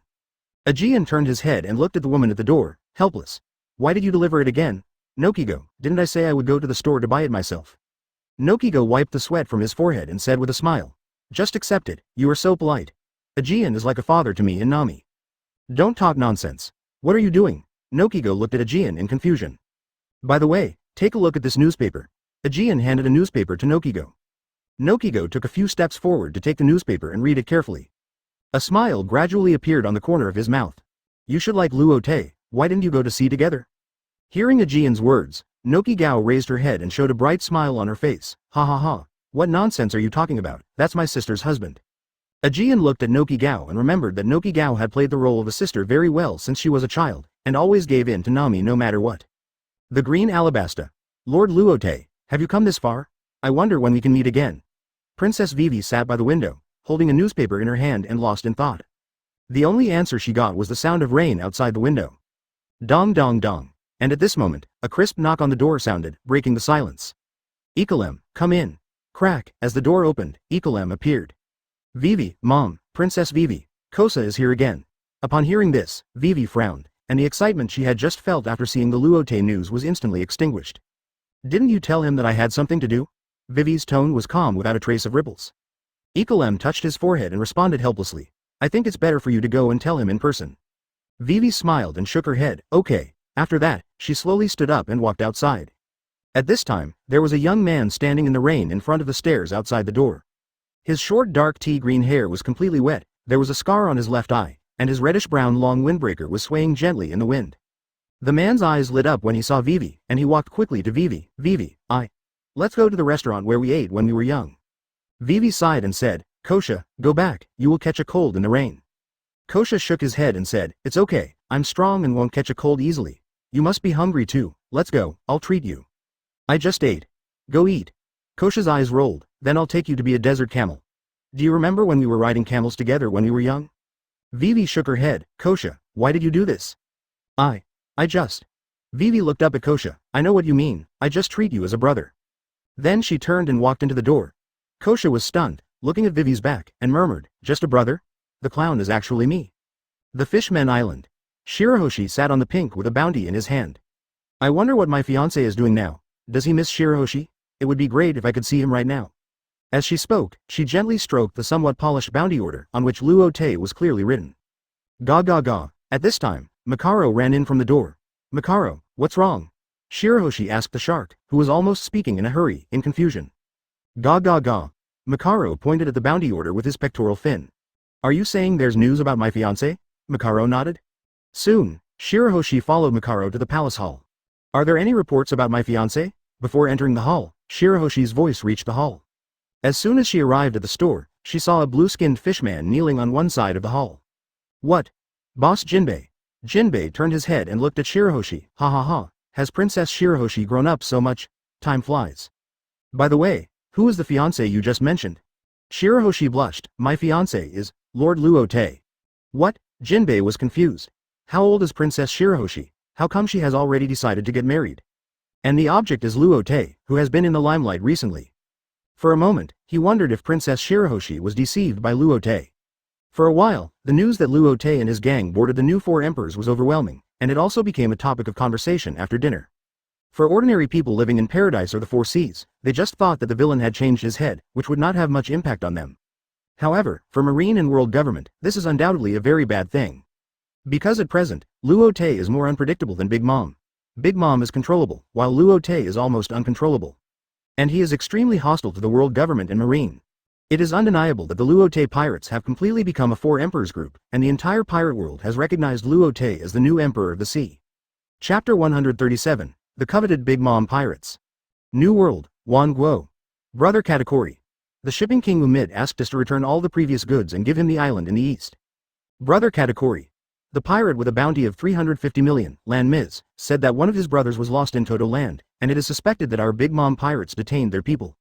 Brother Katakuri, there is an urgent report from Marshmallow Island that the sea can no longer resist the invasion of pirates. Brother Katakuri, listening to the reports from the people below. Katakuri's brows were furrowed into the shape of a Chuan character. The day after Big Mom died, pirates came one after another to compete for their original resources. Even the small pirates who were previously affiliated with their pirate group also defected. For a time, the entire Big Mom pirate group was surrounded by enemies. Dozens of islands in Totto land were almost caught in the flames of war. If Big Mom was still alive, how could such a situation occur? Even if Big Mom was not there, as long as their main force was still there, no villain would dare to challenge their majesty. But now, Big Mom has died in battle, and the brothers and sisters of the entire pirate group who can be regarded as strong, such as Perisparrow, Smoothie, Cracker, Snark, etc. were also seriously injured in yesterday's battle, and most of them have not woken up yet. Now the strength of the entire Big Mom pirate group is only 1/10 of it.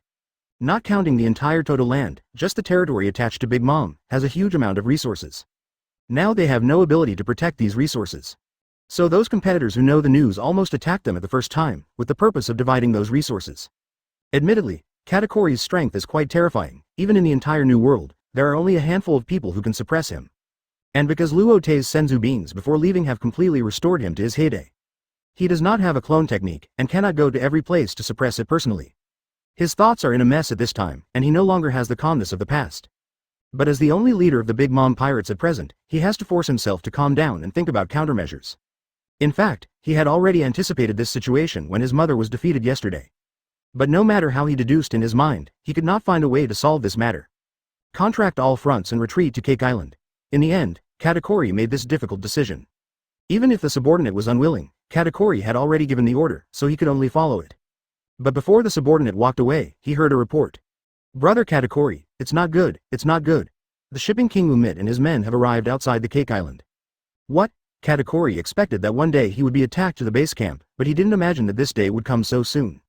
Just as he was thinking hard about countermeasures, a large group of pirates had already poured in from outside. There were 4 people in the lead.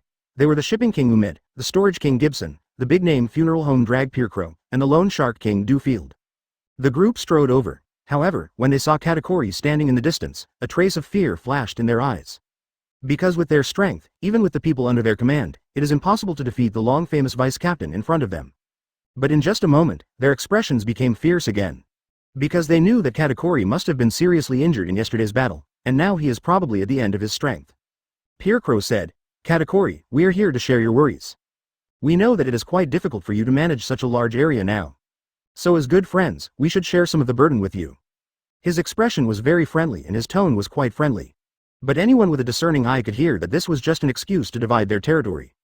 Katakuri looked at Piercrow, and then turned his gaze to the other 3. He found that there was a sharp knife hidden in the depths of their eyes. Obviously, if he didn't agree, then the only thing waiting for him was fighting. He sighed helplessly. If Luo Te didn't help him recover his fighting power, then they would indeed become lambs to be slaughtered. However, before Katakuri could speak, Luo Te Kimura beside him said in his ear, "Brother Katakuri, the situation is stronger than the people now, why don't we retreat first?" Katakuri shook his head, "It's okay, I'll take care of everything."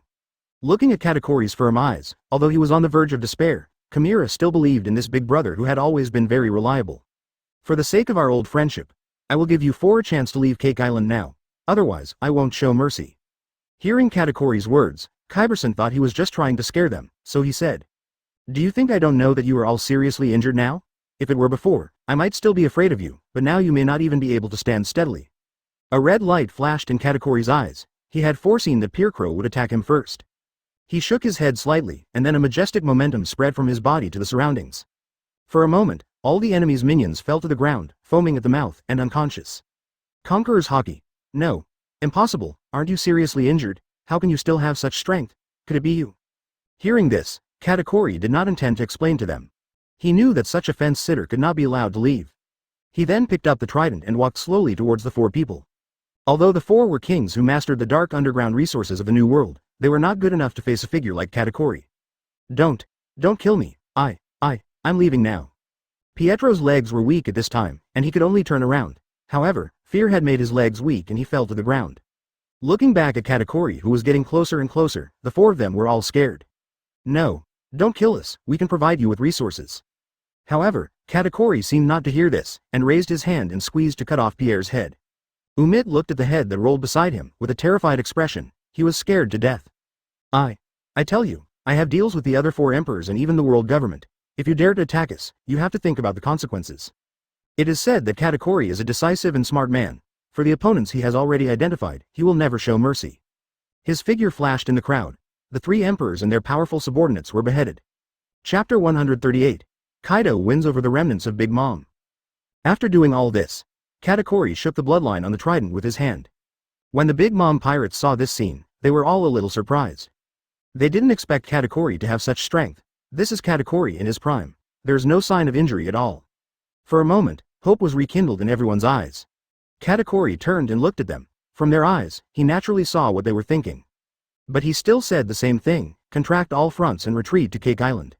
"Brother Katakuri, why?"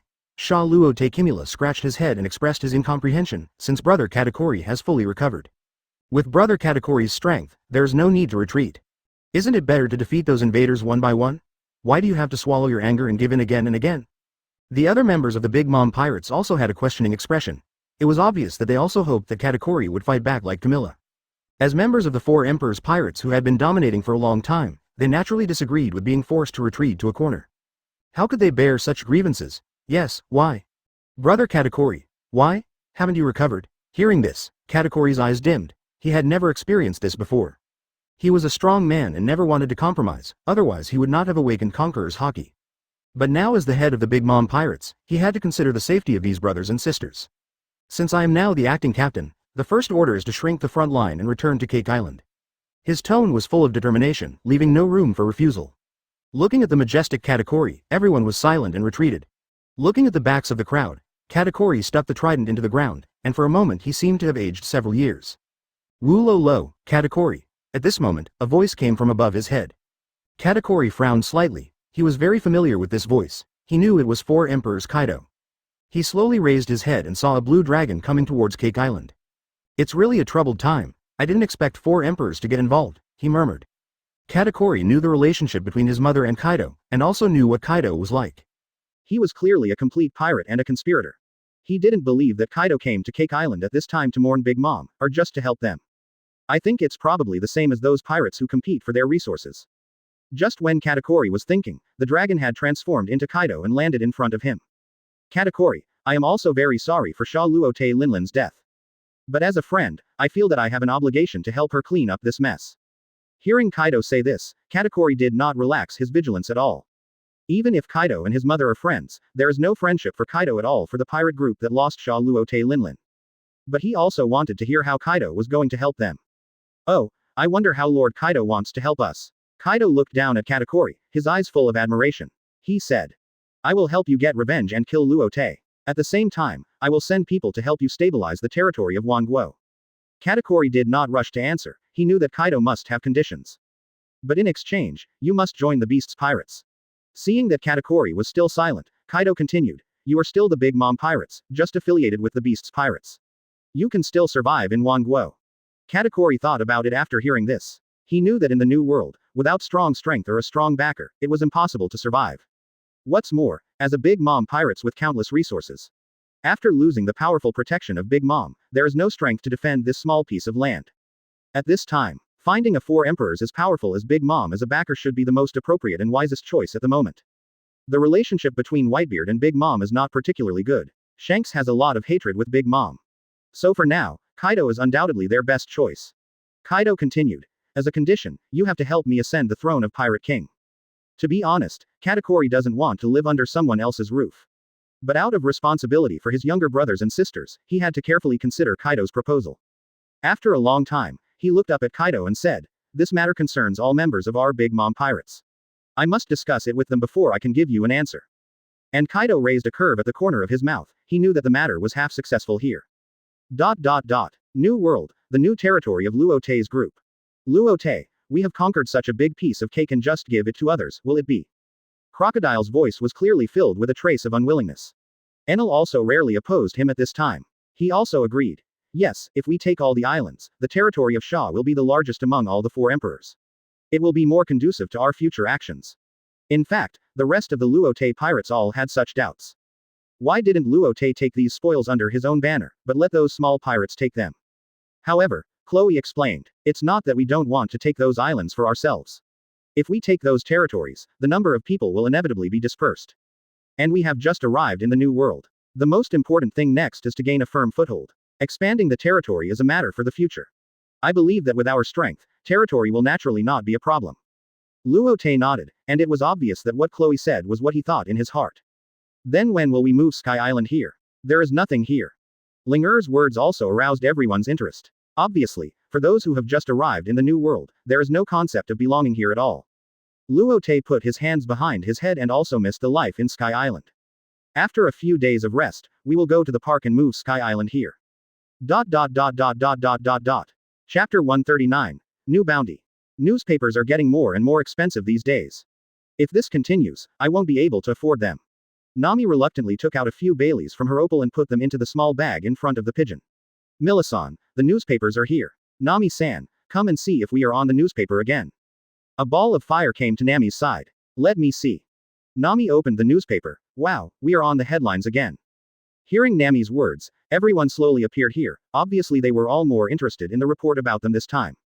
Nami snapped her fingers, and suddenly a long table made of white island clouds appeared in the square. She showed the newspaper to everyone. Sure enough, it's still the usual style, always likes to exaggerate the facts. Nami pursed her lips, obviously dissatisfied with the newspaper's practice. Every report about their group always carries a lot of exaggeration. Luo Te smiled. The practice of these newspapers is a typical business behavior. This reminded him of the news on Blue Star in his previous life, which always had a headline that was eye-catching enough to attract readers to click in. Although everyone knew that this was a scam, they were still willing to buy it. It can be seen that this news agency is just looking for fun. Ling Er pouted and said, turn to the back and see if there are any new bounties. Sure enough, Ling Er is still the wild boar, always thinking about the results. Quick, let me see if my bounty is higher than that of the stinky sand crocodile. Enel was quite active this time. He remembered that Crocodile's bounty was higher than his last time. How could he accept it when he always looked down on others? Nami turned to the back with some helplessness, and sure enough, several bounties appeared in front of everyone. I'm going to start adding words, are you ready? 4 Emperors Shantu Luo Te. Only dead. 4,500,000,000. Shenpeng Crocodile. Dead or alive. 1,370,000,000. Sand God Crocodile. Dead or alive. 1,110,000,000. Thunder God Enel. Dead or alive. 1,090,000,000. Demon God Rorno Azoro. Dead or alive. 840,000,000. Fire God Emeralinger. Dead or alive. 790,000,000. White Fist Nami. Dead or alive. 760,000,000. Pervert Frankie. Only dead. 680,000,000. Devil's Child Nico Robin. Dead or alive. 400,000,000. Death Surgeon Trafalgar Law. Dead or alive. 210,000,000. What? Why is your bounty still higher than mine? Enel grabbed Crocodile's bounty order, looking unconvinced. Crocodile didn't care that his bounty order was crumpled in Enel's hand. He reached into his pocket and took out a cigar, slowly lit it for himself, and took a deep breath. Seeing Crocodile like this, Enel was furious and reached out to grab his neck. Look, you are not worthy of such a high bounty. Crocodile waved Enel's hand away. We are not people of the same level now, we can't play happily, you should go play alone. What? I'll electrocute you into charcoal. Ah, you are itching for skin. For a while, the yellow sand and lightning collided with each other in the square. Luo Te looked at the two and shook his head helplessly. They could only let them go. The rest of the people continued to read the report. When they turned to page 3, they saw the news about Sky Island. The article said, Sky Island does exist, floating somewhere 10,000 meters above the paradise. And the territory of Sky Island is the territory of the new Emperor Luo Te. Luo Te didn't know whether Sky Island was discovered for the purpose of discovering Sky Island, or because of investigating Luo Te. Robin was worried at this time. Luo Te, since Sky Island has been discovered, we are not here now, will the world government attack it? Sky Island is now her second home, and she doesn't want the Ohara incident to happen again. Luo Te shook his head when he heard this. Don't worry about this, they shouldn't dare. At present, they should not fully know our strength. I don't know if we have a backup plan on Sky Island. In fact, Luo Te has never doubted whether the world government can find Sky Island and go to Sky Island. Because the world government has a great scientist like Vegapunk who is almost hundreds of years ahead of the times. It is not difficult to build a few ships that can reach an altitude of 10,000 meters. As for whether the world government and Marine will find Sky Island on purpose and then attack. The cautious philosophy of the world government and naval headquarters will not allow them to do so. They never fight a battle without preparation and without a chance of winning. Since they have already suffered a defeat at the hands of Luo Te and his gang, there is no need to take risks again. The world government also knows what secrets Joy Boy and others were planning 800 years ago, and the sun god Nika scattered outside as their biggest opponent. Although Nika has not awakened yet, they can be sure that Luo Te is not the sun god Nika. So there is no need for them to spend a lot of time on Luo Te and his gang. And Luo Te has now become the 4 emperors, and the next step is naturally to compete with the other 4 emperors to become the pirate king. As for Luo Te and his gang's hostility towards the world government and marine, they just think it is youthful vigor. They believe that as time passed, Luo Te would be smoothed out, gradually settle for the status quo, and become a 4 emperor like Whitebeard, Kaido, and others. Hearing Luo Te say this, Linger was still worried and said, Luo Te, I think we should move Sky Island here first so that it will be safer. And everyone nodded in agreement. What is this? Nami slowly pulled out another piece of paper from the last page of the newspaper. This is Sister Hancock's bounty order. Luo Te looked over when he heard it. Empress Boa Hancock. Dead or alive. 550 million. Luo Te could see at a glance that the bounty was much higher than before. After thinking about it, he understood the reason. I think it was because they gave up the 7 warlords of the sea and joined the Luo Te pirates that the bounty increased. New World Wanguo, Vanilla Island. Green and full of vitality. The whole island is covered with dense vanilla bushes, like a green ocean swaying in the breeze. In the center of the island, there is a brand new huge tomb. In front of the tomb is a big tombstone, and on top of the tombstone is a huge pink hat. Suddenly, the flocks of birds on the entire island scattered and flew around, as if they had encountered something strange. And the huge tomb gradually emitted a purple light. Chapter 140. Return to Shao Country. Wow, I'm finally back. It feels better to be home. Linger jumped off the boat impatiently as soon as she returned to Sky Island. She stepped on the soft island clouds with her bare feet. In fact, most people drifted on the sea and had almost no fixed residence. On Sky Island, they had their own residence, which made them feel a little worried during the whole voyage. And they knew that this worry was homesickness. Welcome my king back. At this time, the guards on the edge of the island saw Luo Te on the sky breaker and knelt down to salute respectfully. Seeing this scene, Luo Te shook his head helplessly. He had said before that the entire Shao kingdom did not need such a big salute. But he also knew that this was the guards' respect for him. He raised his hand gently to the void and helped the guards up. Okay, you should do what you need to do. We can go back by ourselves. After saying that, he got off the boat, and Chloe and his group also jumped off. At this moment, a figure quickly approached Luo Te. Luo Te also sensed it naturally. He opened his arms and embraced the figure. Although the speed was extremely fast, fortunately the figure had a built-in shock absorber, so Luo Te did not fall, but felt happy. My husband, I miss you so much. The person who came was the Empress Boa Hancock. But before Luo Te could answer, she kissed him with her passionate lips. Seeing this scene, Chloe and others turned their heads to one side. And Nami stared at Hancock, her little fists clenched tightly. She had never wished that she could grow up quickly like now. After a long time, Luo Te pushed Hancock away. Okay, so many people are watching. Meow. Even the arrogant Hancock couldn't help blushing at this time, and shyly lay on Luo Te's chest. Okay, let's go back, and take a look at the recent construction progress on the way.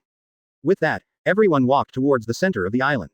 Along the way, Luo Te was accompanied by 4 beauties, followed by Chloe and his group. All the people who saw them greeted them, and their expressions were all extremely admiring. Gonfor and others did not deliberately promote Luo Te's greatness. But Luo Te's ideas have been deeply integrated into the hearts of the people in the construction and life in the past few months. In the past, they not only couldn't eat every day, but also worried that their heads would fall off one day. Now they are not only well fed and clothed, but also don't need to worry about the war every day. Similarly, Luo Te can also feel that the real happiness is not a show for him to see, but is truly from the heart. He is also very pleased about this. Obviously Gonfor and others have completely integrated his ideas into the construction. There are many more patrolling soldiers on the road. He also saw many things that could only be seen on Blue Star in his previous life. Schools with the sound of books. Various goods and gift shops. Restaurants and taverns everywhere. There are even various entertainment-related stores. I think it may be that everyone is full and has nothing to do, so the entertainment industry has become popular. As everyone moves forward, the road becomes wider as they get closer to the center of the island. There are many vehicles that use shells as fuel, passing each other on the avenue from time to time. Wow, it's spectacular. Wow, it's so big, were there these before? Wow, look over there, Nami. Linger and Nami kept saying words of surprise along the way.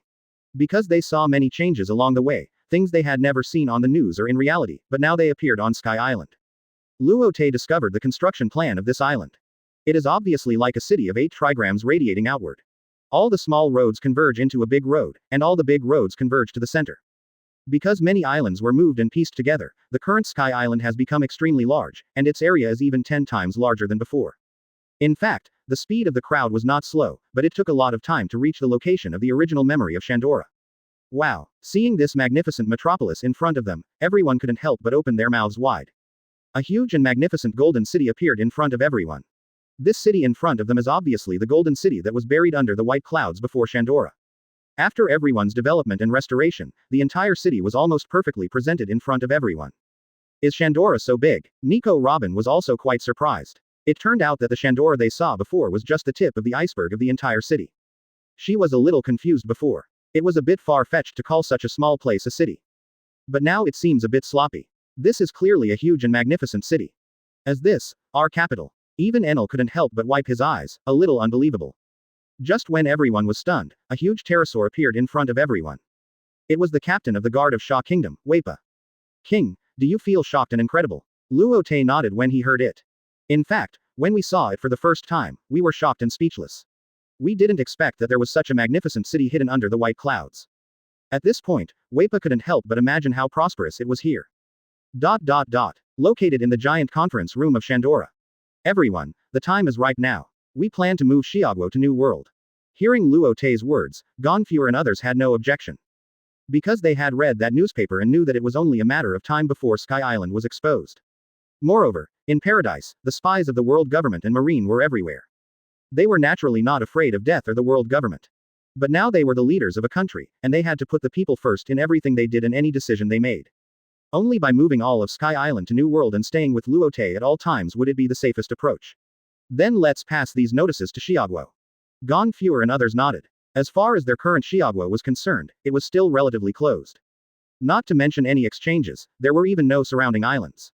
So for the residents of Chiaguo, as long as they could live in Chiaguo, the impact of Sky Island being moved to them would be minimal. That night, Hancock took Luo Te back to the king's villa, which was a huge building inlaid with gold. Surrounded by many trees and flowers. It looked particularly quiet and prosperous. It was built specifically for the king and queen. As soon as he entered the door, Hancock had already wrapped his hands around Luo Te's neck. My dear husband, I want. Chapter 141, Moving. In fact, Luo Te had expected it, but the citizens were unexpectedly supportive of the move. Originally, Luo Te thought it would take at least 10 days or half a month to convince them. Unexpectedly, he received feedback from everyone in the afternoon of the second day, and they all agreed. However, Luo Te still gave everyone a week. Because moving is not a trivial matter at any time, at least the weather will be different after moving to New World. And he did not intend to keep Chiaguo at an altitude of 10,000 meters, but to land on the sea, so that it can be linked to other islands. Although he told them about the possible changes, the citizens were still very supportive. Because for them, as long as they can live in Chiaguo led by Luo Te, they will support it. So the lives of the citizens have hardly changed during this period. It's just that Luo Te's battles are going on every day. Hancock could barely cope with it the first 2 nights. Until the third day, she really couldn't stand it. She could only beg for mercy and hand over Luo Te, a powerful opponent, to Ling and Robin to deal with. However, Ling and Robin were also killed without a trace, and they all begged for mercy. Everyone, get ready. There may be a slight shake in a while. We will start moving in 10 minutes. Luo Te's voice was enhanced by electromagnetic force and rang in everyone's mind. Knowing that they would move today, everyone had actually made all the preparations. About 10 minutes later, Luo Te nodded to Nami beside him. At this time, the surroundings were full of people. In addition to Chloe and others, there were Gonfure and others. Everyone had a worried look on their faces. They didn't know if there would be any burden or problems in moving such a huge island at one time. In fact, Luo Te was also worried before. Would it be too difficult to move such a huge island by manpower alone? However, Nami explained that it takes a lot of energy to create clouds, but if you just control the movement of existing clouds, you don't need to consume too much physical energy. Luo Te knew that Nami would not say such words out of thin air, so his heart was slightly relieved. However, he did not intend to explain to Gonfure and others. Because he knew that no matter how he explained, it would not dispel their concerns, and it might even have the opposite effect. As Nami gently waved her hand, the island clouds surged in an instant. And the entire Sky Island also shook slightly. Luo Te also raised his hand to surround the entire island with an electromagnetic barrier. Gonfure and others were already in their throats at this time. They were now at an altitude of 10,000 meters. If they accidentally dropped the entire island, the consequences would be unimaginable. Although they had unconditional faith in Luo Te and Nami. But whether in reality or in the news, they had never seen humans reach such a level of omniscience.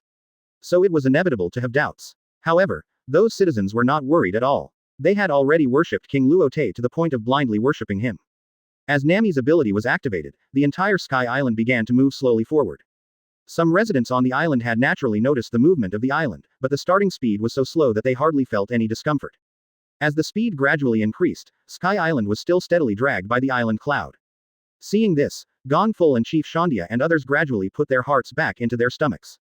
At the same time, they were shocked by Nami's miraculous ability. Luo Te turned around, held Nami's slender hand and asked, "How is it, are you okay?" Nami raised her head and looked at Luo Te and shook her head, "It's okay." After a slow and steady acceleration, the speed of the entire Sky Island has now become faster than the plane in the previous life. However, the people on the island continued to live as usual, with almost no impact. Below Qinghai, except for the fact that the pointers of some pirates originally pointed to the sky and gradually deviated, there was nothing unusual. Almost no one noticed that a huge island was passing over their heads. Wow, this is the red line, so high. Ling stood on the edge of the island and exclaimed at the continent standing in the clouds below. After a period of flight, Sky Island has approached the red line. All the members of the pirate group, including Luo Te, also cast their curious eyes on the continent below. A huge red wall stood in the clouds, and the edge of the continent could be seen as almost vertical cliffs. No wonder that for hundreds of years, there were very few people who climbed up this continent or crossed this continent by their own ability. In Luo Te's impression, there were only Fisher Tiger who climbed up the red line with his bare hands, Germa 66 who crossed the red line with a snail boat, and the army commander of the Revolutionary Army, Lafitte, and others. So for now, living on the red line is almost invincible. As the island cloud moved forward, Sky Island gradually came to the sky above the red line. Luo Te deliberately chose a place far away from Mariajoy to fly over, and now there is a red barren land under their feet. However, After flying for a long time, they are still above the red line. If they could not feel that Sky Island was still moving forward quickly, everyone would think that Sky Island had stopped. This is enough to show the vast area of this continent. This is the infinite land. Enel couldn't help but have stars in his eyes. This is the infinite land he wanted.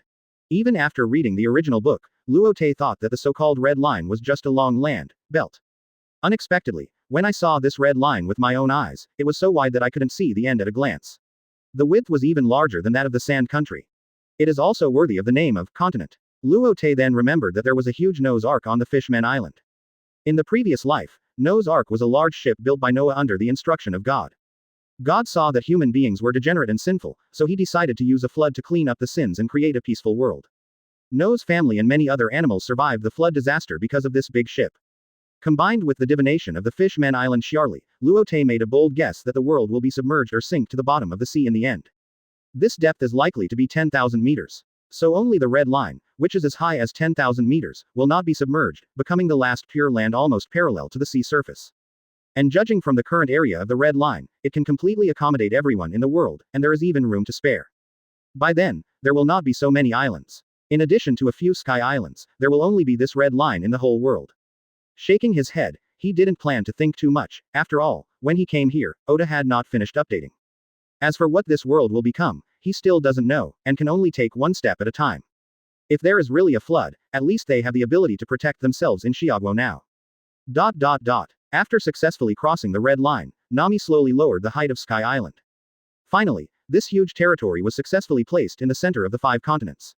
Super Heart Net activated. Luo Te sensed that there was no casualty on the island, and could not help but nodded. Although he had expected such a result, he was still very happy. Everyone on this island was his people. Luo Te, what are your plans next? Hearing Chloe's question, Luo Te could not help but think about it. With their current strength, they had almost no chance of winning against the world government.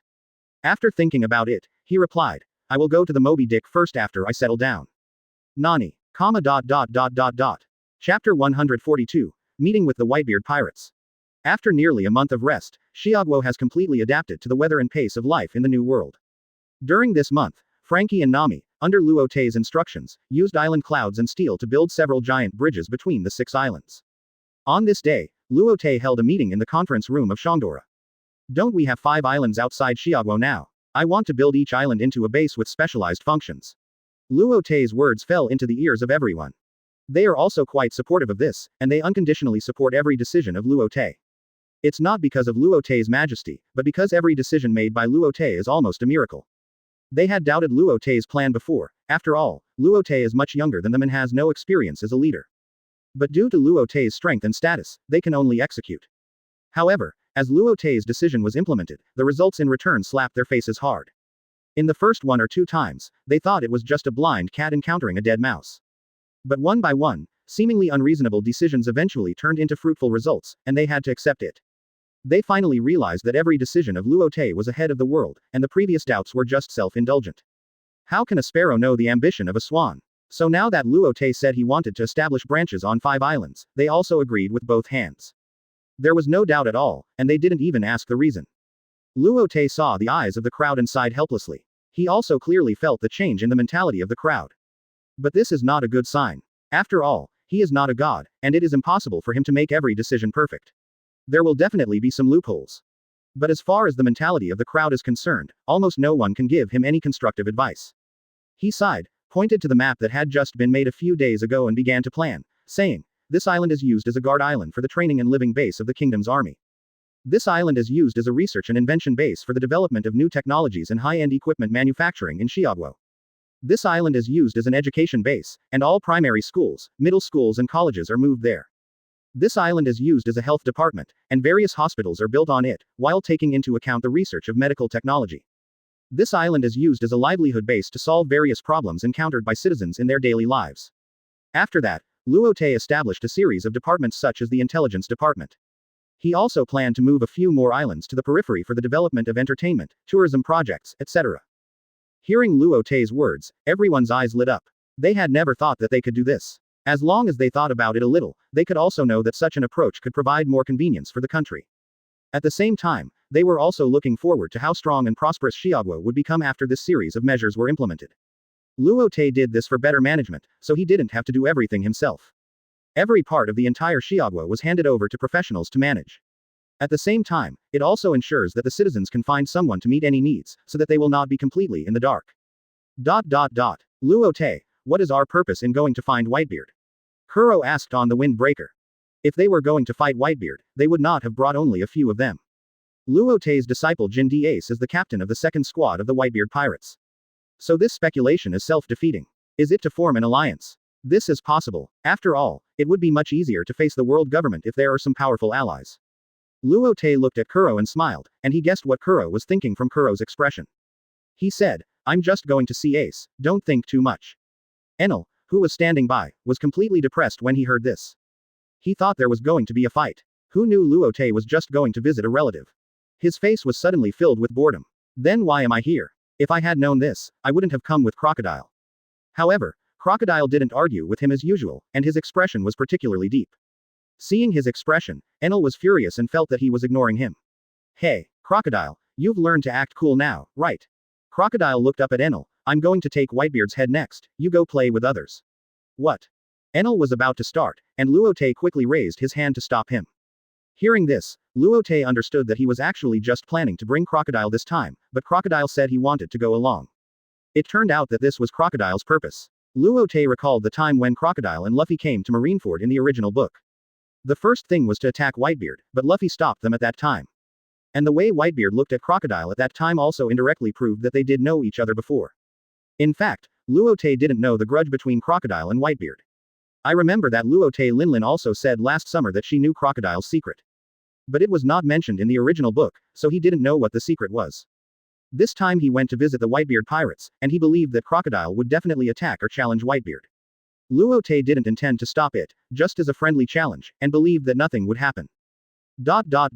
Following the guidance of the Ace Life card, the Skybreaker soon arrived at a calm sea. There doesn't seem to be any island nearby. Is Whitebeard really here? Crocodile was eager to seek revenge on Whitebeard, and was afraid that Luo Te had found the wrong place. Luo Te was also a little confused. Didn't Whitebeard and his crew usually stay on the island? But after a little thought, he understood the reason. Whitebeard was a pirate after all, and he didn't want to pollute his hometown. And what he pursued was his family, not territory and treasure, so as long as he was with his sons, it didn't matter where he stayed. Naval Headquarters, Marineford. What? Luo Te pirates and Whitebeard pirates met. Sengoku slammed his hands on the table, and the fat on his belly trembled with anger. What does this Luo Te want to do? Does he want to provoke the Emperor War again? Garp murmured, it shouldn't be. Luo Te seems to have never taken the initiative. If he really wants to go to war with Whitebeard, it will be a bit troublesome. What they are worried about is that Luo Te will conquer all 4 emperors and then unify the new world. Then they really have no way to deal with Luo Te. The Moby Dick at this time. Dad, it's bad. The pirate ship Skybreaker is found ahead. Doma's voice came from the mast. Skybreaker. Whitebeard muttered, obviously not knowing whose pirate ship the Skybreaker belonged to. Ace got out from the golden handrail beside him, looking excited. Dad, the Skybreaker is Luo Te's ship. Whitebeard laughed. Gulala, what is this Luo Te kid doing here? Did he bring any good wine? Marco looked worried. I hope Luo Te doesn't do anything stupid. Gulala, what are you afraid of? Guys, I'm Whitebeard. Chapter 143. Greetings between the 4 emperors.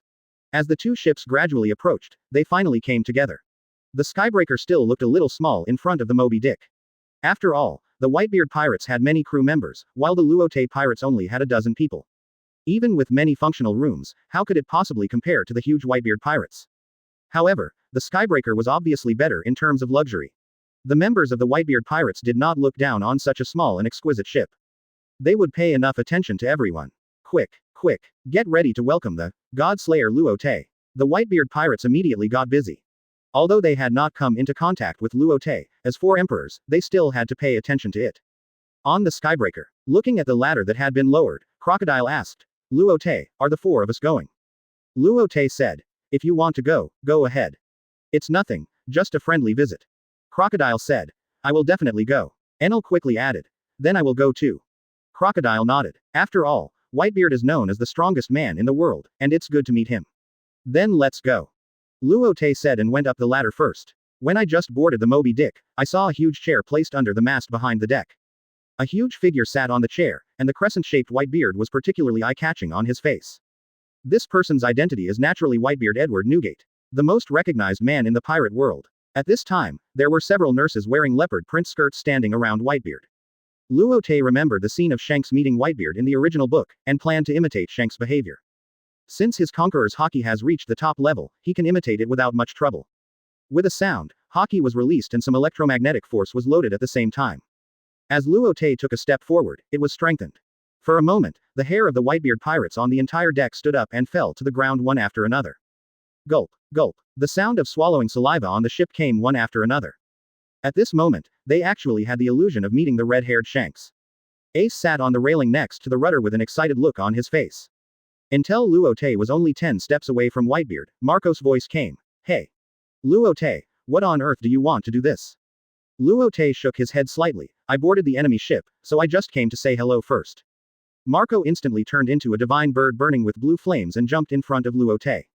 But the other figure was faster, almost teleporting in front of Marco. I advise you not to act rashly. God Pung Crow. Marco's pupils shrank suddenly when he saw Crow in front of him. Obviously he didn't expect Crow's speed to be so fast. Gulala. Marco, retreat, they don't look like they are here to fight. Whitebeard waved at Marco and said so. Marco stared at Crow for a long time after hearing this, and finally changed back to human form and retreated to the side. Seeing this, Crow also returned to Luo Te's back. Luo Te sat down slowly and looked at the old man with tubes all over his body. Old man Newgate, I've heard of your name for a long time. Whitebeard stared at Luo Te and couldn't help but sigh in his heart. This young man is quite strong. Oh, you are much more famous than me, an old guy. Just then, a ball of yellow sand appeared behind Whitebeard. Whitebeard, long time no see, I'm here to take your head. Luo Te's expression did not change, and Whitebeard's expression did not change either. He just stretched out his hand and punched to his side. The yellow sand turned into Crocodile's figure and slid onto the deck. Gulala, Crocodile, you are still a long way from seeking revenge on me. Whitebeard glanced at Crocodile with a smile on his face. Crocodile had a gloomy face. In the previous punch, he could feel that the gap between him and Whitebeard was smaller than before. But the strength was still a little worse, and it seemed that this goal could not be achieved in a short time. Luo Te, kid, is this your instruction? Whitebeard turned his gaze to Luo Te. Luo Te raised his eyebrows. This is a grudge between you two, how could I instruct anything? This is obviously a false accusation, and he couldn't help cursing in his heart. Old Biden, are you confused? It's obviously a matter between you two, why do you have to involve me? Are you cursing me in your heart? Whitebeard saw Luo Te's expression and was a little suspicious. Luo Te laughed angrily when he heard this. It seems that this Whitebeard is really confused. Replied. What I want to say is, can you not be so childish? If you want to pretend, you have to do it in a romantic occasion, okay? Nani. Luo Te dared to say this about his father. Diamond George looked unbelievable. He didn't expect that there would be someone in the world who dared to speak so arrogantly. You know, before Luo Te, which pirate didn't see his father respectfully, for fear of making him unhappy? Gulala, you are still a lot younger than me if you want to teach me a lesson. After that, Whitebeard reached out from behind and took out the huge kusunokiri, clenched his hands and chopped it towards Luo Te's head. Luo Te raised his mouth slightly, stood up and stretched out his hands to the air, and suddenly a tang horizontal sword with blue lightning appeared. Conqueror's haki collided with kusunokiri. In an instant, an extremely powerful momentum spread out to the surroundings. Those who just barely held on under Luo Te Conqueror's haki finally lay down peacefully at this moment. Hey, what's wrong with you? Wake up, Ace said. It's okay, they just fainted, there is no danger to their lives. As this momentum soared into the sky, the clouds above the sky directly split into two halves, which was terrifying. Sky, fight if you want to, did I provoke you? Hey, what does Luo Te want to do? Is he really not here to fight? Marco looked at the two people on the field. For a moment, he had a big question mark about the purpose of Luo Te coming here. If he was here to fight, he wouldn't have brought only 3 people, and why would he fight against his father? Just when everyone was about to start, Luo Te and Whitebeard retracted their weapons at the same time, and their oars were also restrained in their bodies. The two people who were just like 2 ferocious beasts instantly turned into 2 harmless cats. Luo Te boy, you are quite strong. Old man Whitebeard, you are still strong at old age. Ha ha ha ha ha ha. Gulala lala. When Marco saw this scene, a smile appeared on his face again. It seemed that his worries were unnecessary.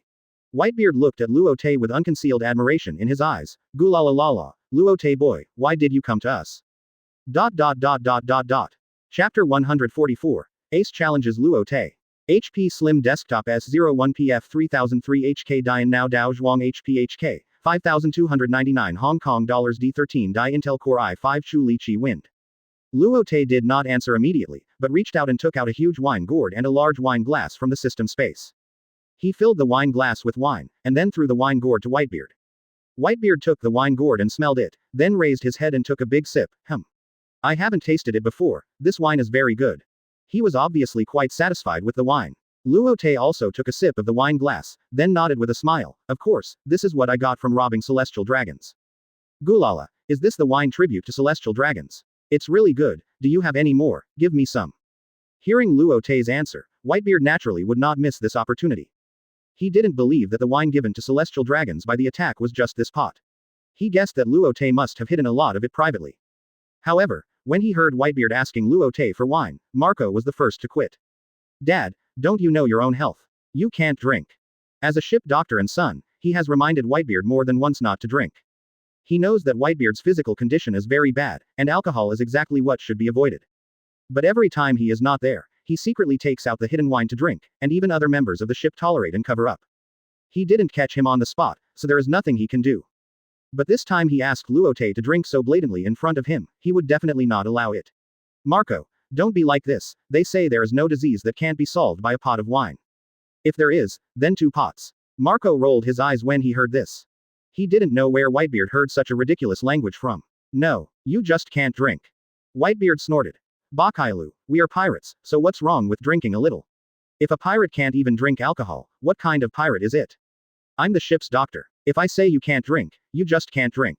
Looking at the two bickering, Luo Te laughed at the side. Grandpa Whitebeard, Marco is your ship's doctor, you must listen to him. Hey, Luo Te, why are you still on his side? Luo Te looked at Whitebeard, who was covered in wounds and full of tubes. Knowing that he must have fought too many times when he was young, the injuries accumulated over the years. In addition, he didn't follow the doctor's advice very much, so his health deteriorated, and his performance was not satisfactory during the Summit War. But think about it, as a great navigator, not drinking, singing, and holding a party. Of course, it is unlikely. Just like for Whitebeard, if he is deprived of the right to hold a party and drink, then his happiness will be at least half less. That's why Whitebeard secretly hid wine and drank from time to time without Marco and others' knowledge. Luo Te looked at Whitebeard and said, I'm not biased towards Marco. This is your body, and you know it best. This is for your own good. Whitebeard looked at his sons again and found that everyone nodded in agreement. For a moment, his momentum weakened, like a cat that had made a mistake. Then he looked at Luo Te and asked, by the way, why did you come to us when you haven't answered me yet? Me, I came to see my disciple. What disciple? Who is your disciple? At this time, Ace finally found an opportunity and rushed directly to Luo Te. Long time no see, Luo Te. Luo Te reached out and patted Ace's shoulder. Yes, long time no see, you have grown to this point. Quote. The Whitebeard pirates saw Luo Te and Ace being so close. An almost impossible thought came to their mind. Could Ace be Luo Te's apprentice? Whitebeard's eyes glanced back and forth between Luo Te and Ace. Your apprentice is not Ace, right? Ha ha ha ha, isn't this obvious? Nani? After receiving Luo Te's affirmative answer, the Whitebeard pirates were so shocked that their chins directly cracked the deck. Because they had never heard Ace say that he had a master. Only then did they remember that there were some Luo Te's bounty orders in Ace's room. Before, they thought Ace was just a fan of Luo Te, but they didn't expect that this new 4 Emperors Luo Te was actually Ace's master. Gulala, that's how it is. In fact, when Whitebeard saw Ace for the first time, he knew that Ace was the son of the pirate King Roger. But he didn't expect that Ace at that time was so strong that even Marco couldn't beat him.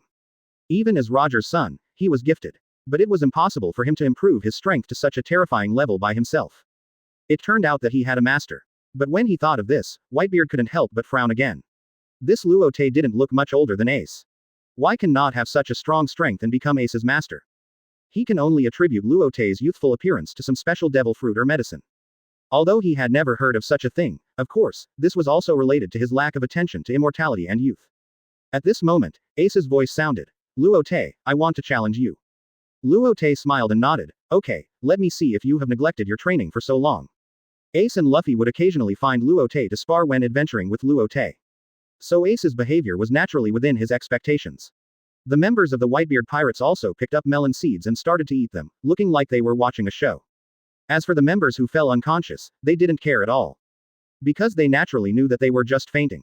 They would wake up soon. Now it is a once-in-a-lifetime opportunity for the Gold Emperor to fight against the God Butcher. If you miss it, you may not have it again. Luo Te sensed it and nodded. He could feel that Ace's current strength was almost infinitely close to that of Klo. It seems that he has not neglected it for so long. Luo Te, I'm going to take action. After saying that, Ace's hand turned into gold, and his fist was dyed black. Black gold impact. Ace's golden arm stretched out at a high speed, and appeared in front of Luo Te in the blink of an eye. For Luo Te, who could foresee the future, it was not enough. Luo Te tilted his head slightly, and the fist wrapped with armament haki brushed Luo Te's side face. Golden spikes. I saw spikes growing from Ace's arm and piercing Luo Te's neck. Ding ding ding. For a moment, the spikes pierced Luo Te's neck, and a burst of sparks came out. Luo Te appeared in front of Ace with a shave and kicked Ace in the stomach. But Ace had turned into a pool of melted gold, and his figure appeared behind Luo Te. Luo Te turned around and kicked Ace in the side of his waist. Bang! Ace was kicked out and hit the side of the ship directly.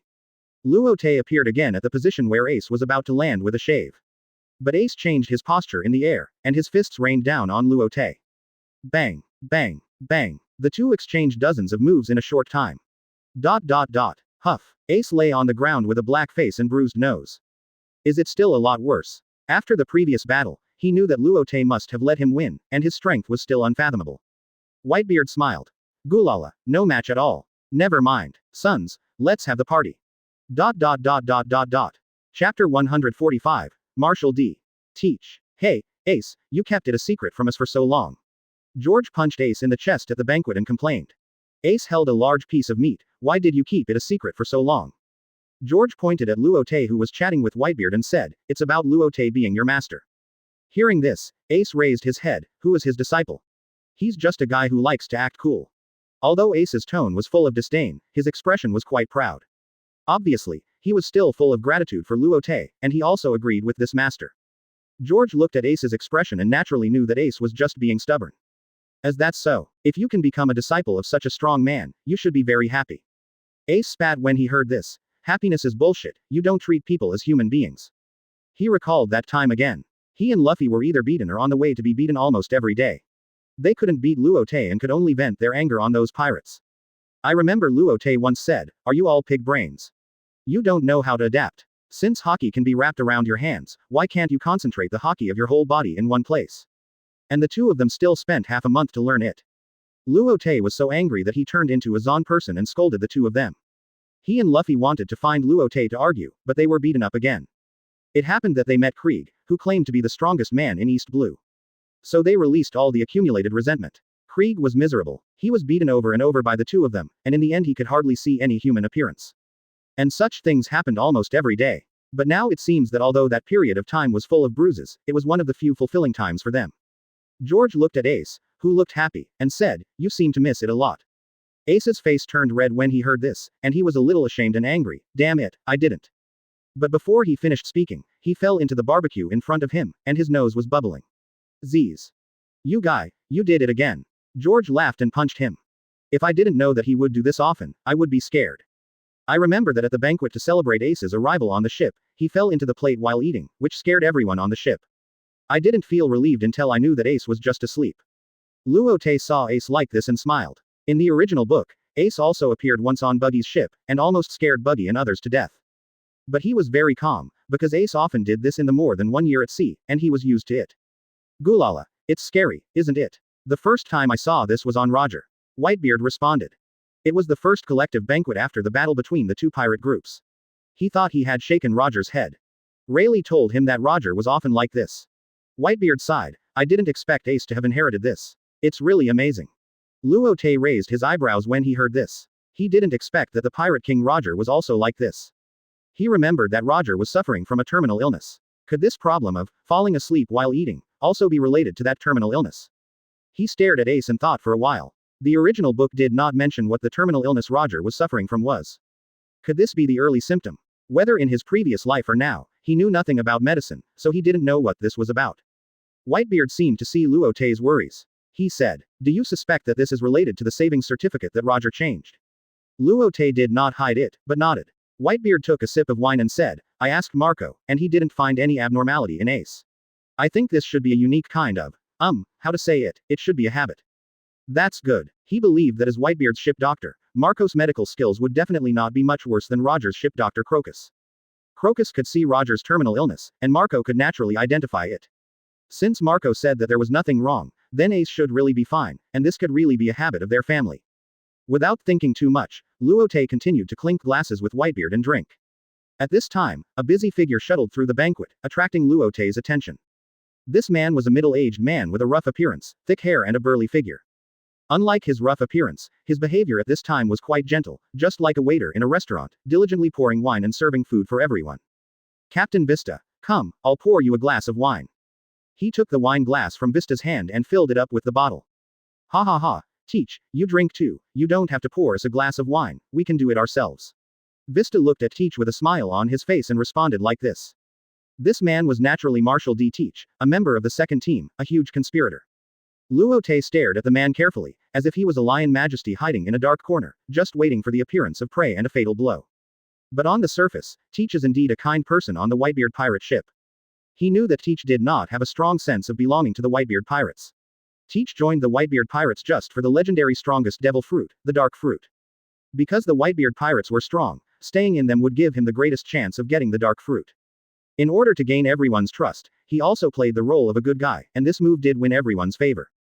If one had to choose the most enthusiastic person in the Whitebeard pirates, then Teach would definitely get the most votes. Haha, Captain Vista, I'll drink later, just have fun. Teach laughed out loud, revealing a mouthful of missing teeth. Teach, you always think about others and ignore yourself. Sometimes you should think about yourself too. The man opposite Vista praised him. Sitting opposite Vista was a man with two swords hanging from his waist and a pompadour hairstyle.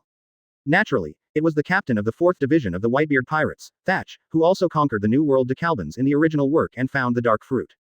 After Thatch returned to the ship, he also boasted to his teammates that he had found a very magical devil fruit. Teach, who had already seen the devil fruit illustrations, soon discovered that this fruit was the dark fruit he had dreamed of. This also led to the plot in which Decade killed Thatch and snatched the dark fruit. Haha, it's okay, captains, drink first, we will drink later. Teach said and filled Thatch's glass again. Looking at this flawless acting, if Thatch hadn't discovered the dark fruit, no one on Whitebeard's ship might have discovered it. Similarly, if Luo Te hadn't read the original book, he wouldn't have discovered it just by looking at it this way. For such a person who hides so deeply, Luo Te can only admire him. This Teach is even more patient than a ninja. Whitebeard naturally saw Luo Te's gaze. Why? That's Marshal Teach. Don't be fooled by his scary appearance, he is the most enthusiastic of all my sons. He is also the most loved by everyone. Luo Te sighed. The more over-enthusiastic, the more things are hidden. Chapter 146. Conversation with Whitebeard. Whitebeard naturally understood what Luo Te meant. His expression froze, and his tone was somewhat unfriendly. What do you mean by that? Are you doubting my son? Luo Te tore off a large piece of barbecue and responded, I'm just expressing my feelings, I'm not saying Teach is not a good person. He took a bite and said, I just think that you have advantages and disadvantages. If you are just kind, then you must have a purpose. And who is Whitebeard? He is a person who values the lives of his family and son more than his own. Naturally, he doesn't want others to doubt his son, even if this person is Uranus lousy. So when he heard Luo Te say that Teach had bad intentions, he had great doubts about Luo Te's purpose. Could it be that Luo Te and Teach had some grudges before? And seeing that Teach was on his ship, it was not particularly convenient to take revenge, so he wanted to alienate their father-son relationship. No matter if he is kind or not, or for what purpose, as long as he is on my ship, he is my recognized son, and no one can slander him. Luo Te could only sigh in his heart after hearing this. This Whitebeard is too obsessed with family, which led to Saki being killed by Decade later. During the Summit War, he was also stabbed by the Great Whirlpool Spider. Such a character can allow him to gain true family affection, but it is also easy to be hurt by family affection. So even if Luo Te now tells what happened in the original Vice Admiral, not only Whitebeard will not believe it, but anyone on the ship will not believe it. This also has to confirm the depth of Blackbeard Teach from the side. However, Luo Te does not know whether this incident will happen again after he travels to this world. Then he sensed Teach's strength again. If you don't sense it, you don't know. Once you sense it, you will be shocked. This Teach is very strong. At present, without eating dark fruit, his strength is almost the same as Marco. It can be said that his strength is second only to Whitebeard, Ace and Marco in the entire Whitebeard pirate ship. If Luo Te did not have the electromagnetic fruit and the top-level observation hockey, he might not be able to sense Teach's true strength at all. He thinks it is very reasonable for Teach to have such strength. You know, the scar on the left eye of red-haired Shanks was caused by Blackbeard. Now that he knows Whitebeard's attitude, Luo Te does not intend to go deeper into this topic. Even if the direction of things is still the same as the original, Thatch will be killed by Teach because he found the dark fruit, and Ace will chase Teach and be defeated and sacrificed to Marine. Then it triggered the Summit War. But since Luo Te is there, Ace will naturally not be allowed to die in the Summit War. Ace is not only Luo Te's disciple, but also an important helper for him to deal with the world government. Luo Te retracted his gaze and said, "Oh, I just said that. I have seen many people pretend to be enthusiastic to cover up the ulterior motives buried in their hearts. Gulala, my sons are all very cute, and they will definitely not be in the situation you said." Whitebeard laughed. Looking at Whitebeard's indifferent and arrogant expression, Luo Te knew that his reminder just now was not taken to heart. Seeing this, Luo Te could only give up. Talking too much about this kind of thing would have the opposite effect. At this time, Whitebeard leaned close to Luo Te's ear and asked, "Hey, Luo Te, do you still have that wine? How about giving me 1 or 2 bottles?" Luo Te was a little amused when he heard this. He thought that this old man would tell him some secrets when he got close to him. It turned out that he was asking him for wine. But before Luo Te could speak, Whitebeard said again, "Don't let Marco find out." Luo Te pursed his lips slightly and thought to himself, he is really a drunken old man. It's not a question of whether he will find out or not. I don't have much of this wine myself. You have to know that this is a tribute to celestial dragons, which is quite precious. When Whitebeard heard Luo Te's words, he knew what he meant. He pointed to the leopard print beauties around him. "My personal nurses are all single, I can introduce 1 or 2 to you. But whether it can be successful depends on your own strength." Whitebeard said this, but in fact he was still a little reluctant in his heart. After all, he has done a lot of rubbing on them.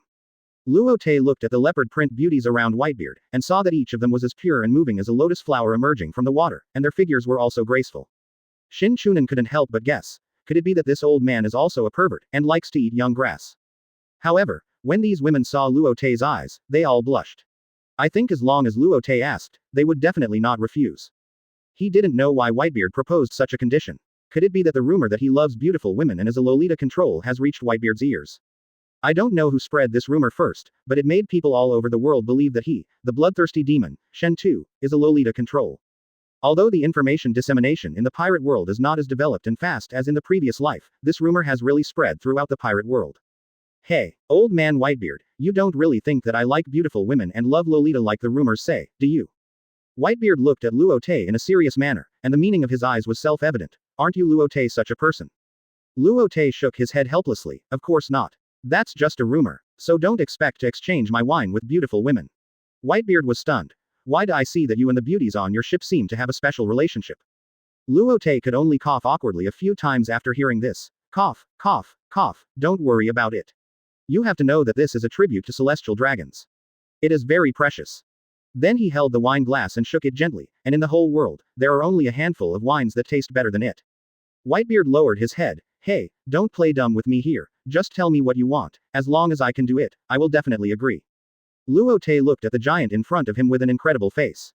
He didn't expect that he was actually a drunkard. Luo Te touched his chin and thought about it. But Whitebeard was not worried when he saw Luo Te like this. He didn't believe that Luo Te would make any particularly excessive demands. After a long time, Luo Te raised his head and said, if you are not dead in a year, I want you to do something for me. Whitebeard felt a little funny when he heard Luo Te's words. Who is he, Whitebeard? The lifespan of their giants is as long as 300 years. Tell me, what is it? Luo Te did not speak directly, but replied, then wait until a year later. Chapter 147. Tell Whitebeard about the Summit War. Whitebeard was puzzled when he heard this. Why do we have to wait until a year later? He muttered in his heart. Combined with what Luo Te said before, if he was not dead, could something happen to him in this year? Seeing Whitebeard's expression, Luo Te knew that he must have been misunderstood. Luo Te sighed and still planned to tell the events in the original book, but he was going to change the way. He raised his head and said, I had a very long dream, do you want to listen to it? Dream. Whitebeard didn't understand why Luo Te suddenly said this. Luo Te raised a curve at the corner of his mouth and said, so far, all my dreams have come true. Whitebeard raised his eyebrows. Oh, is there such a magical thing? He did not doubt the authenticity of this sentence. He remembered that when he was traveling in New World, he found an island where the dreams of the people on the island were very effective. So much so that everyone on the island could predict the future. Is Luo Te also from that island? In my dream, Ace will challenge you soon after going out to sea, and you will defeat him and join your pirate group to become the captain of the second team. Whitebeard did not show much surprise. After all, this has already happened. Luo Te paused and continued. Next, one of the captains on your ship will get a devil fruit, which is the strongest Logia dark fruit. Teach actually joined your pirate group for this dark fruit. So when the captain found the dark fruit, Teach took the opportunity to take the dark fruit. At the same time, he killed the captain. Hearing this, Whitebeard felt very absurd, but did not interrupt Luo Te. Ace, as the captain of Teach, will set out to chase Teach, but he will be defeated by Teach, who ate the dark fruit and sent to the naval headquarters. Teach was also nominated as the 7 warlords of the sea because of this incident. Whitebeard finally couldn't help but said, "What? Is there such a thing?" Luo Te waved his hand. "Listen to me first." Whitebeard nodded, but his face became a little ugly. After Sengoku knew that Ace was Roger's son, he publicly executed Ace in Marineford Harbor under the instruction of the world government. You will also go to Marineford for rescue, and then the summit war with naval headquarters and 7 warlords of the sea will break out. Luo Te glanced at Whitebeard while speaking, and found that Whitebeard did not show any abnormality. The result is predictable: you lost. Not only did you die, but Ace was not successfully rescued and also died in Marineford. Impossible. I won't let Ace die. Whitebeard's voice trembled a little, obviously unable to accept this dream. Luo Te expected Whitebeard to have such a reaction. But he did not pause. Teach also claimed to be Blackbeard and appeared in the summit war, seized your shock fruit, and successfully left Marineford. Then the leaderless Whitebeard remnants were defeated one by one, and your territory was completely taken over by Teach. Blackbeard's power also grew larger and larger, and gradually he was recognized by everyone and became the new 4 emperors. This is my dream. After listening to Luo Te's serious narration, Whitebeard couldn't believe it at all. This was like a fairy tale.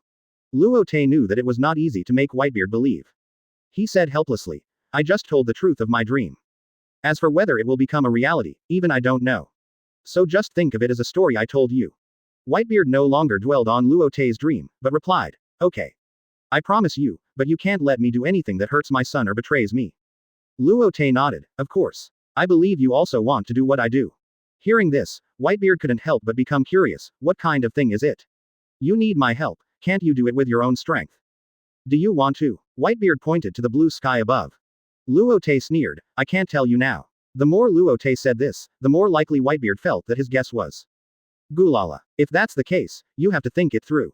It's not something you and I can handle. Ha ha ha, you'll know when the time comes. But the premise is that you really don't die.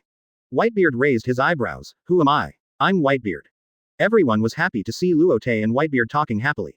It's very rare to have one more friend in this world, not to mention that the target is Luo Te, the God Slayer. Ace was also very happy. One is his master and the other is his father.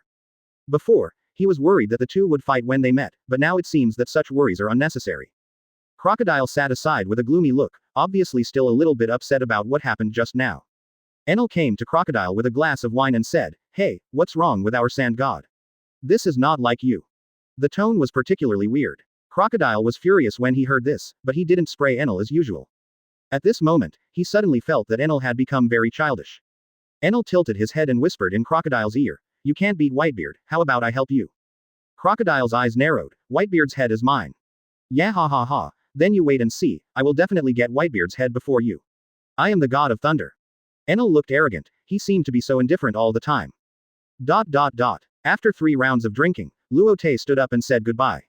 Crocodile was also relieved, he didn't like this noisy scene the most, and people always came to ask questions. Crocodile said to Whitebeard, "Whitebeard, keep your head for me, wait for me to take it." This crocodile is really bold. How dare he say that to his father? Don't know the height of the world. Damn it. Asshole. For a while, everyone in the Whitebeard pirates was a little angry. Whitebeard was smiling. Gulala, then I'll wait. Dad you. Whitebeard shook his head, "It's okay, I'm Whitebeard." Oh. Before getting off the boat, Luo Te took a deep look at Teach standing behind Ace. And Teach's heart tightened, because he saw the murderous intent in Luo Te's eyes. He couldn't help but mutter in his heart, "When did I offend this Luo Te? Or did he find out my purpose?" Thinking about it, he shook his head, "No. Impossible. He can't find out my purpose." Single quote. Then his eyes became fierce, "As long as I get the dark fruit, Whitebeard, Shen 2, will be my stepping stone." Single quote. "What's wrong, Teach?" Thatch asked when he saw Teach's abnormality. Thief ha ha ha ha, "It's okay, Captain Thatch." Bulu bulu. Bulu bulu. "Hey, Nami, what's wrong?" Luo Te, Kaido came to Shao Country. Chapter 148. Kaido arrives in Shao Country. What? After hearing the news from Nami in the Den Den Mushi, Luo Te secretly thought it was not good. He quickly asked, "Did Kaido do anything? Zoro and the others have already gone there, so they should not have fought yet." Luo Te was a little anxious for a moment. Now he was not in Shao Country, and Chloe was not there either, so it was still difficult to stop Kaido. "Tell them to lead Kaido to other uninhabited islands, I'll be there soon." Nami's voice came. "Yes. Sister Robin has already ordered this." After Luo Te hung up the Den Den Mushi, Chloe asked, What's wrong, Luo Te? Crocodile and Enel also saw Luo Te's gloomy expression. Kaido came to Shao Country. Nani. Crocodile didn't expect Kaido to come to Shao Country at this time. What is he doing here? Luo Te didn't answer, but said, I will go back to Shao Country first, and you will come later. If you meet the Beast's pirates ship on the way, sink them. As soon as the voice fell, Luo Te's figure disappeared on the ship. In fact, the fastest long-distance speed on the ship is not Luo Te, but Klo. However, the best candidate to stop Kaido now is Luo Te. Hearing Luo Te's words, Enel was a little reluctant. Luo Te went to fight alone again. Klo pushed his glasses. Didn't you hear Luo Te's last sentence? Crocodile already knew what Luo Te meant, so he stood on the ship very calmly. Enel was a little puzzled. What do you mean? Kaido may not go to Shao Country alone, and it is very likely that he will bring crew members. Hearing this, Enel also knew Luo Te's intention. With a wave of his hand, an electric current spread from his feet throughout the sky breaker. With a slight wave of his hand, the sky breaker flew up for 100 years and moved quickly towards the direction of Shao Country. Luo Te used electromagnetic force to bless the moonwalk, and flew at a high speed in the air. He was also a little worried in his heart, fearing that his companions would be injured. Although his companions were all strong, they were still not good enough to fight Kaido. What's more, Kaido had already arrived in Shao Country, and his companions would definitely be constrained to fight Kaido. Kaido, I was planning to let you live a little longer. At this time, Sha Guosheng Island. A very tall and burly humanoid creature stood in the center of the island. This man had black hair, a pair of long horns like dragon horns, a beard like dragon whiskers, and a dragon scale tattoo on his left arm. His upper body was naked, and there was an X scar on his right abdomen. It was the strongest creature in the pirate world, Kaido of the Beasts. And Kaido was surrounded by Zoro, Linger, Nami, Hancock, Frankie, and Luo. Kaido tossed the mace in his hand. Luo Te hasn't come yet. I can't wait any longer. Damn Kaido, what do you want to do with my husband? Hancock leaned back with an extremely contemptuous posture. Kaido glanced at Hancock and said, Boa Hancock, is Luo Te your husband? If you die, Luo Te should appear immediately, right? His expression was very calm, as if he was talking about something insignificant. Frankie couldn't stand it when he heard this. He was a hot-tempered person, and now Kaido was threatening his partner. Powerful right fist. The metal on his arm surged, and it quickly stretched out and blasted towards Kaido. Then let's start with you. I hope you can hold on until Luo Te comes back to save you. After saying that, Kaido clenched the mace in his right hand and condensed haki on it. Thunder 8 trigrams. At that moment, the black mace wrapped with purple lightning smashed towards Frankie at a high speed. Zoro and others' faces sank, and they naturally sensed the imposing aura of the mace. It was even more powerful than the previous Big Mom. Zoro gave Luo a look. Luo nodded and stretched out his hand to clench it. Room. Suddenly, a huge circular space enveloped everyone. Zoro and Luo's figures teleported in front of Frankie. Then Zoro pulled out the flowing light and wrapped haki around it, turning the entire blade black. Luo also wrapped haki around the ghost cry. The two raised their knives to block the rapidly approaching mace. The mace surrounded by purple lightning first hit Frankie's fist, and directly knocked Frankie's fist to the side. However, the speed of the mace did not slow down at all, and then it hit Zoro and Luo's blades. Bang! This power! It's a lie. Luo couldn't help but sigh. After only a moment of stalemate, the three were knocked away by the powerful stick, streaking across the sky like three meteors, crashing into several mountains along the way before they barely stopped. What? Linger saw this scene and couldn't help but complain. Did you guys put in any effort? Then her right hand turned into a giant flaming fist and attacked Kaido. Fire fist. The huge flaming fist hit Kaido's chest. Bang! The flames bloomed on Kaido's chest, and Kaido's figure flew backwards under the power of this punch. It knocked down a stone mountain behind him and fell to the ground, splashing smoke and dust. What a hard body. Linger shook his hands and complained. Then he stared at the smoke and dust, frowning deeply. From the smoke and dust came Kaido's voice. Wow, Luo Te's men are quite strong. At this time, Zoro, Luo and Frankie also came to Linger and looked at the smoke and dust with a serious look. In their perception, Kaido was not injured. Is this the strength of the four emperors? It is indeed so terrifying. Zoro exclaimed. He could not help but tighten the handle of the knife a little bit. He felt that this strength was not much less than Luo Te. He did not feel much before, but when he really met him, he knew the value of the name, Four Emperors. He felt that his blood was boiling when he thought of fighting such a strong man. The corner of his mouth could not help but raise an arc. It's really exciting. Frankie stood aside with an excited face, obviously thinking the same as Zoro. Luo was a little pale on the side, and he was slightly injured by Kaido's attack just now. It was enough to see that Luo's strength was relatively weak among the three. Even so, he did not choose to retreat. This was not only a battle related to the safety of their partners and Sha Guo. It was also because fighting with such a strong man could accumulate a lot of experience, which would also help to improve his strength. He would be one step closer to his goal of revenge. Zoro took off the dark green headscarf from his arm, tied it on his head, and pulled out the Wado Ikimonji. He said to Frankie and Luo and others around him, "Hey, if we defeat Kaido here, won't we be closer to that dream?" After that, he bit the Wado Ikimonji in his mouth, holding the Luguang in his left hand and the Ji in his right hand, watching the huge figure revealed by the smoke gradually dissipating. Frankie and Luo nodded when they heard Zoro's words, full of fighting spirit. Woo la la la, good momentum. I hope you can let me have some fun. Kaido slowly walked out of the smoke. Chapter 149. Luo Te's Gang vs Kaido. HP 15.6 Kun by Ji Bu Xing Dian Now 15's FQ 5057 TU.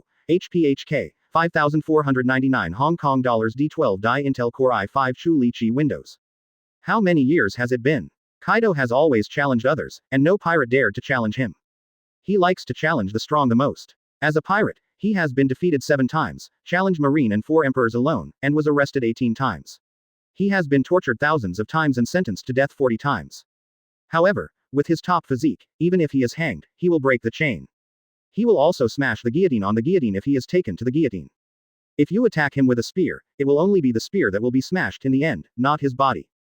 Therefore, no one has ever been able to kill him. Even he himself has tried to commit suicide many times but all ended in failure. So there is a saying in the pirate world, the strongest in a single fight is Kaido. The strongest creature among all living creatures on land, sea and air is Kaido. Therefore, whether it is a pirate or a marine, as long as they see his figure, they almost give up the fight at the first time. Seeing Luo Te's group so eager to fight, Kaido's fighting spirit also burned fiercely. His body is a bit strange. If you want to hurt him, you can only destroy it from the inside. Zoro reminded. He had heard Luo Te say before that 4 emperors Kaido and Sha Luo Te Linlin had extremely high defense. If they were just wrapped with ordinary armed swords or fists, they would not be able to cause any damage to them. If you want to break the defense, you can either use special abilities to destroy from the inside, or learn advanced armament haki, emission. Frankie grinned when he heard this. Ha ha ha ha, I have a good idea.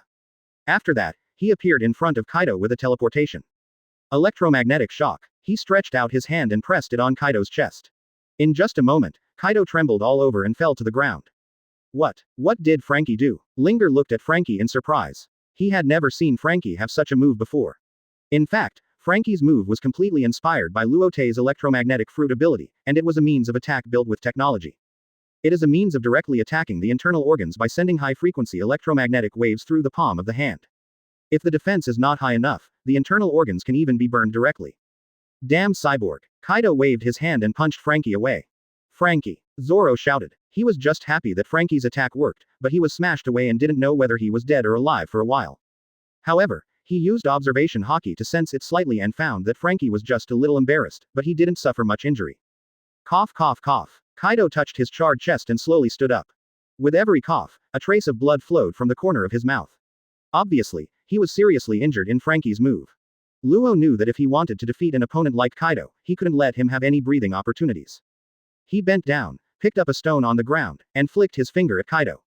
Then he raised his hand to the air. Room. Luo's figure instantly exchanged with the stone and appeared in front of Kaido. Gamma knife. He immediately released a large amount of green rays that gathered in his hand, gradually forming a gamma short sword surrounded by green lightning.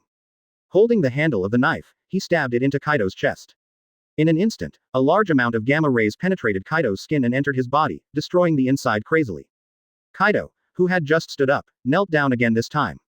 Damn it. Do you all want to die like this? Kaido endured the pain and raised the mace in his hand and smashed it towards Luo. Luo just teleported and appeared behind Kaido. However, Kaido seemed to have expected this long ago. The mace changed direction in the air and directly smashed Luo out. But at this moment, Zoro also took action. Ghost Chi. The purple-black ghost Chi wrapped around Zoro's body, and there was a little golden light.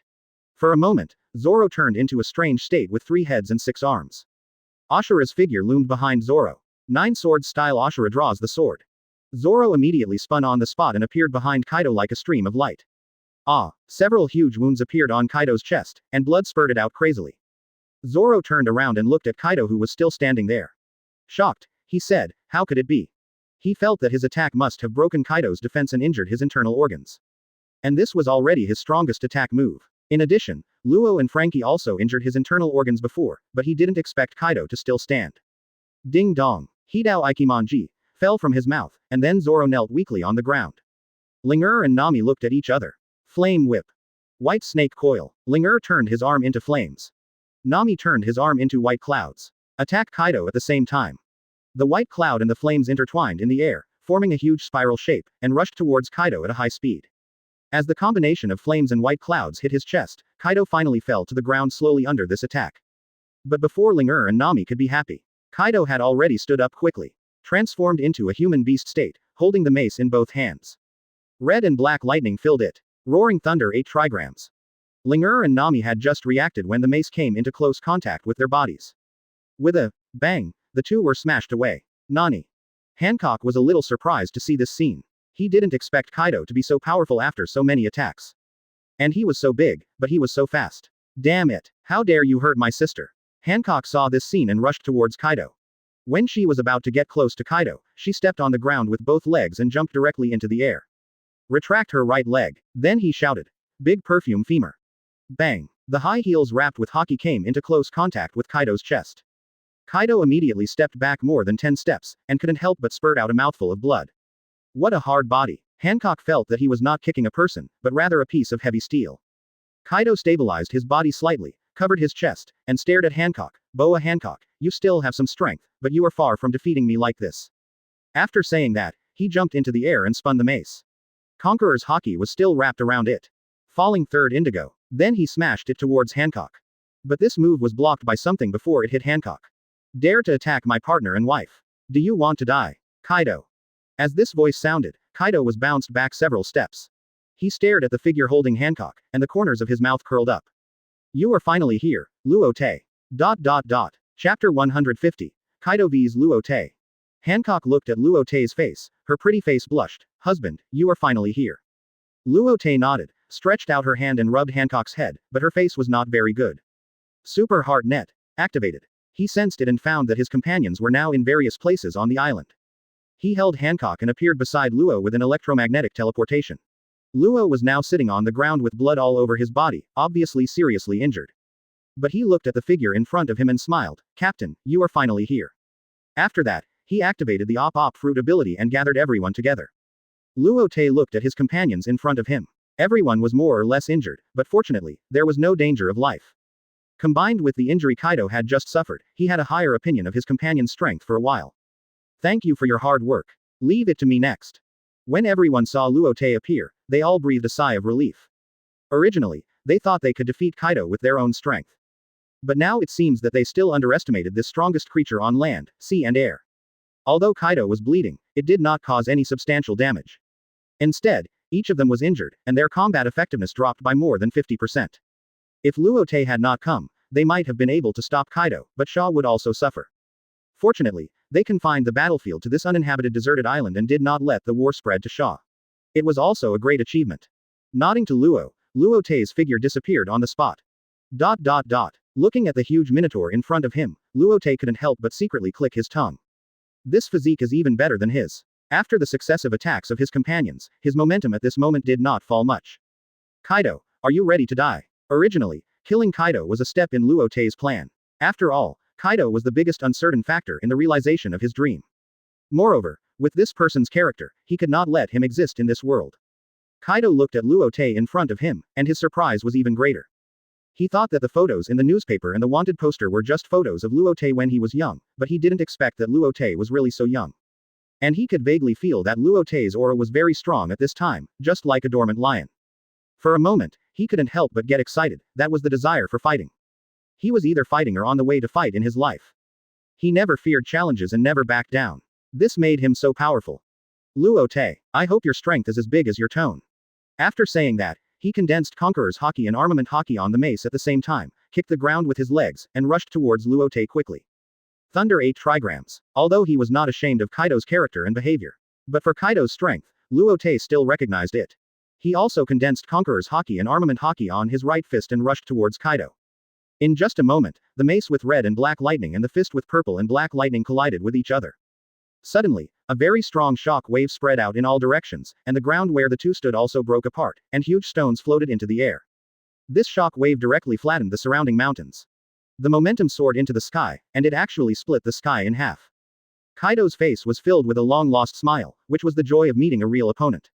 Luo Te secretly evaluated in his heart that among the 3-4 emperors he fought, Kaido's strength was the strongest.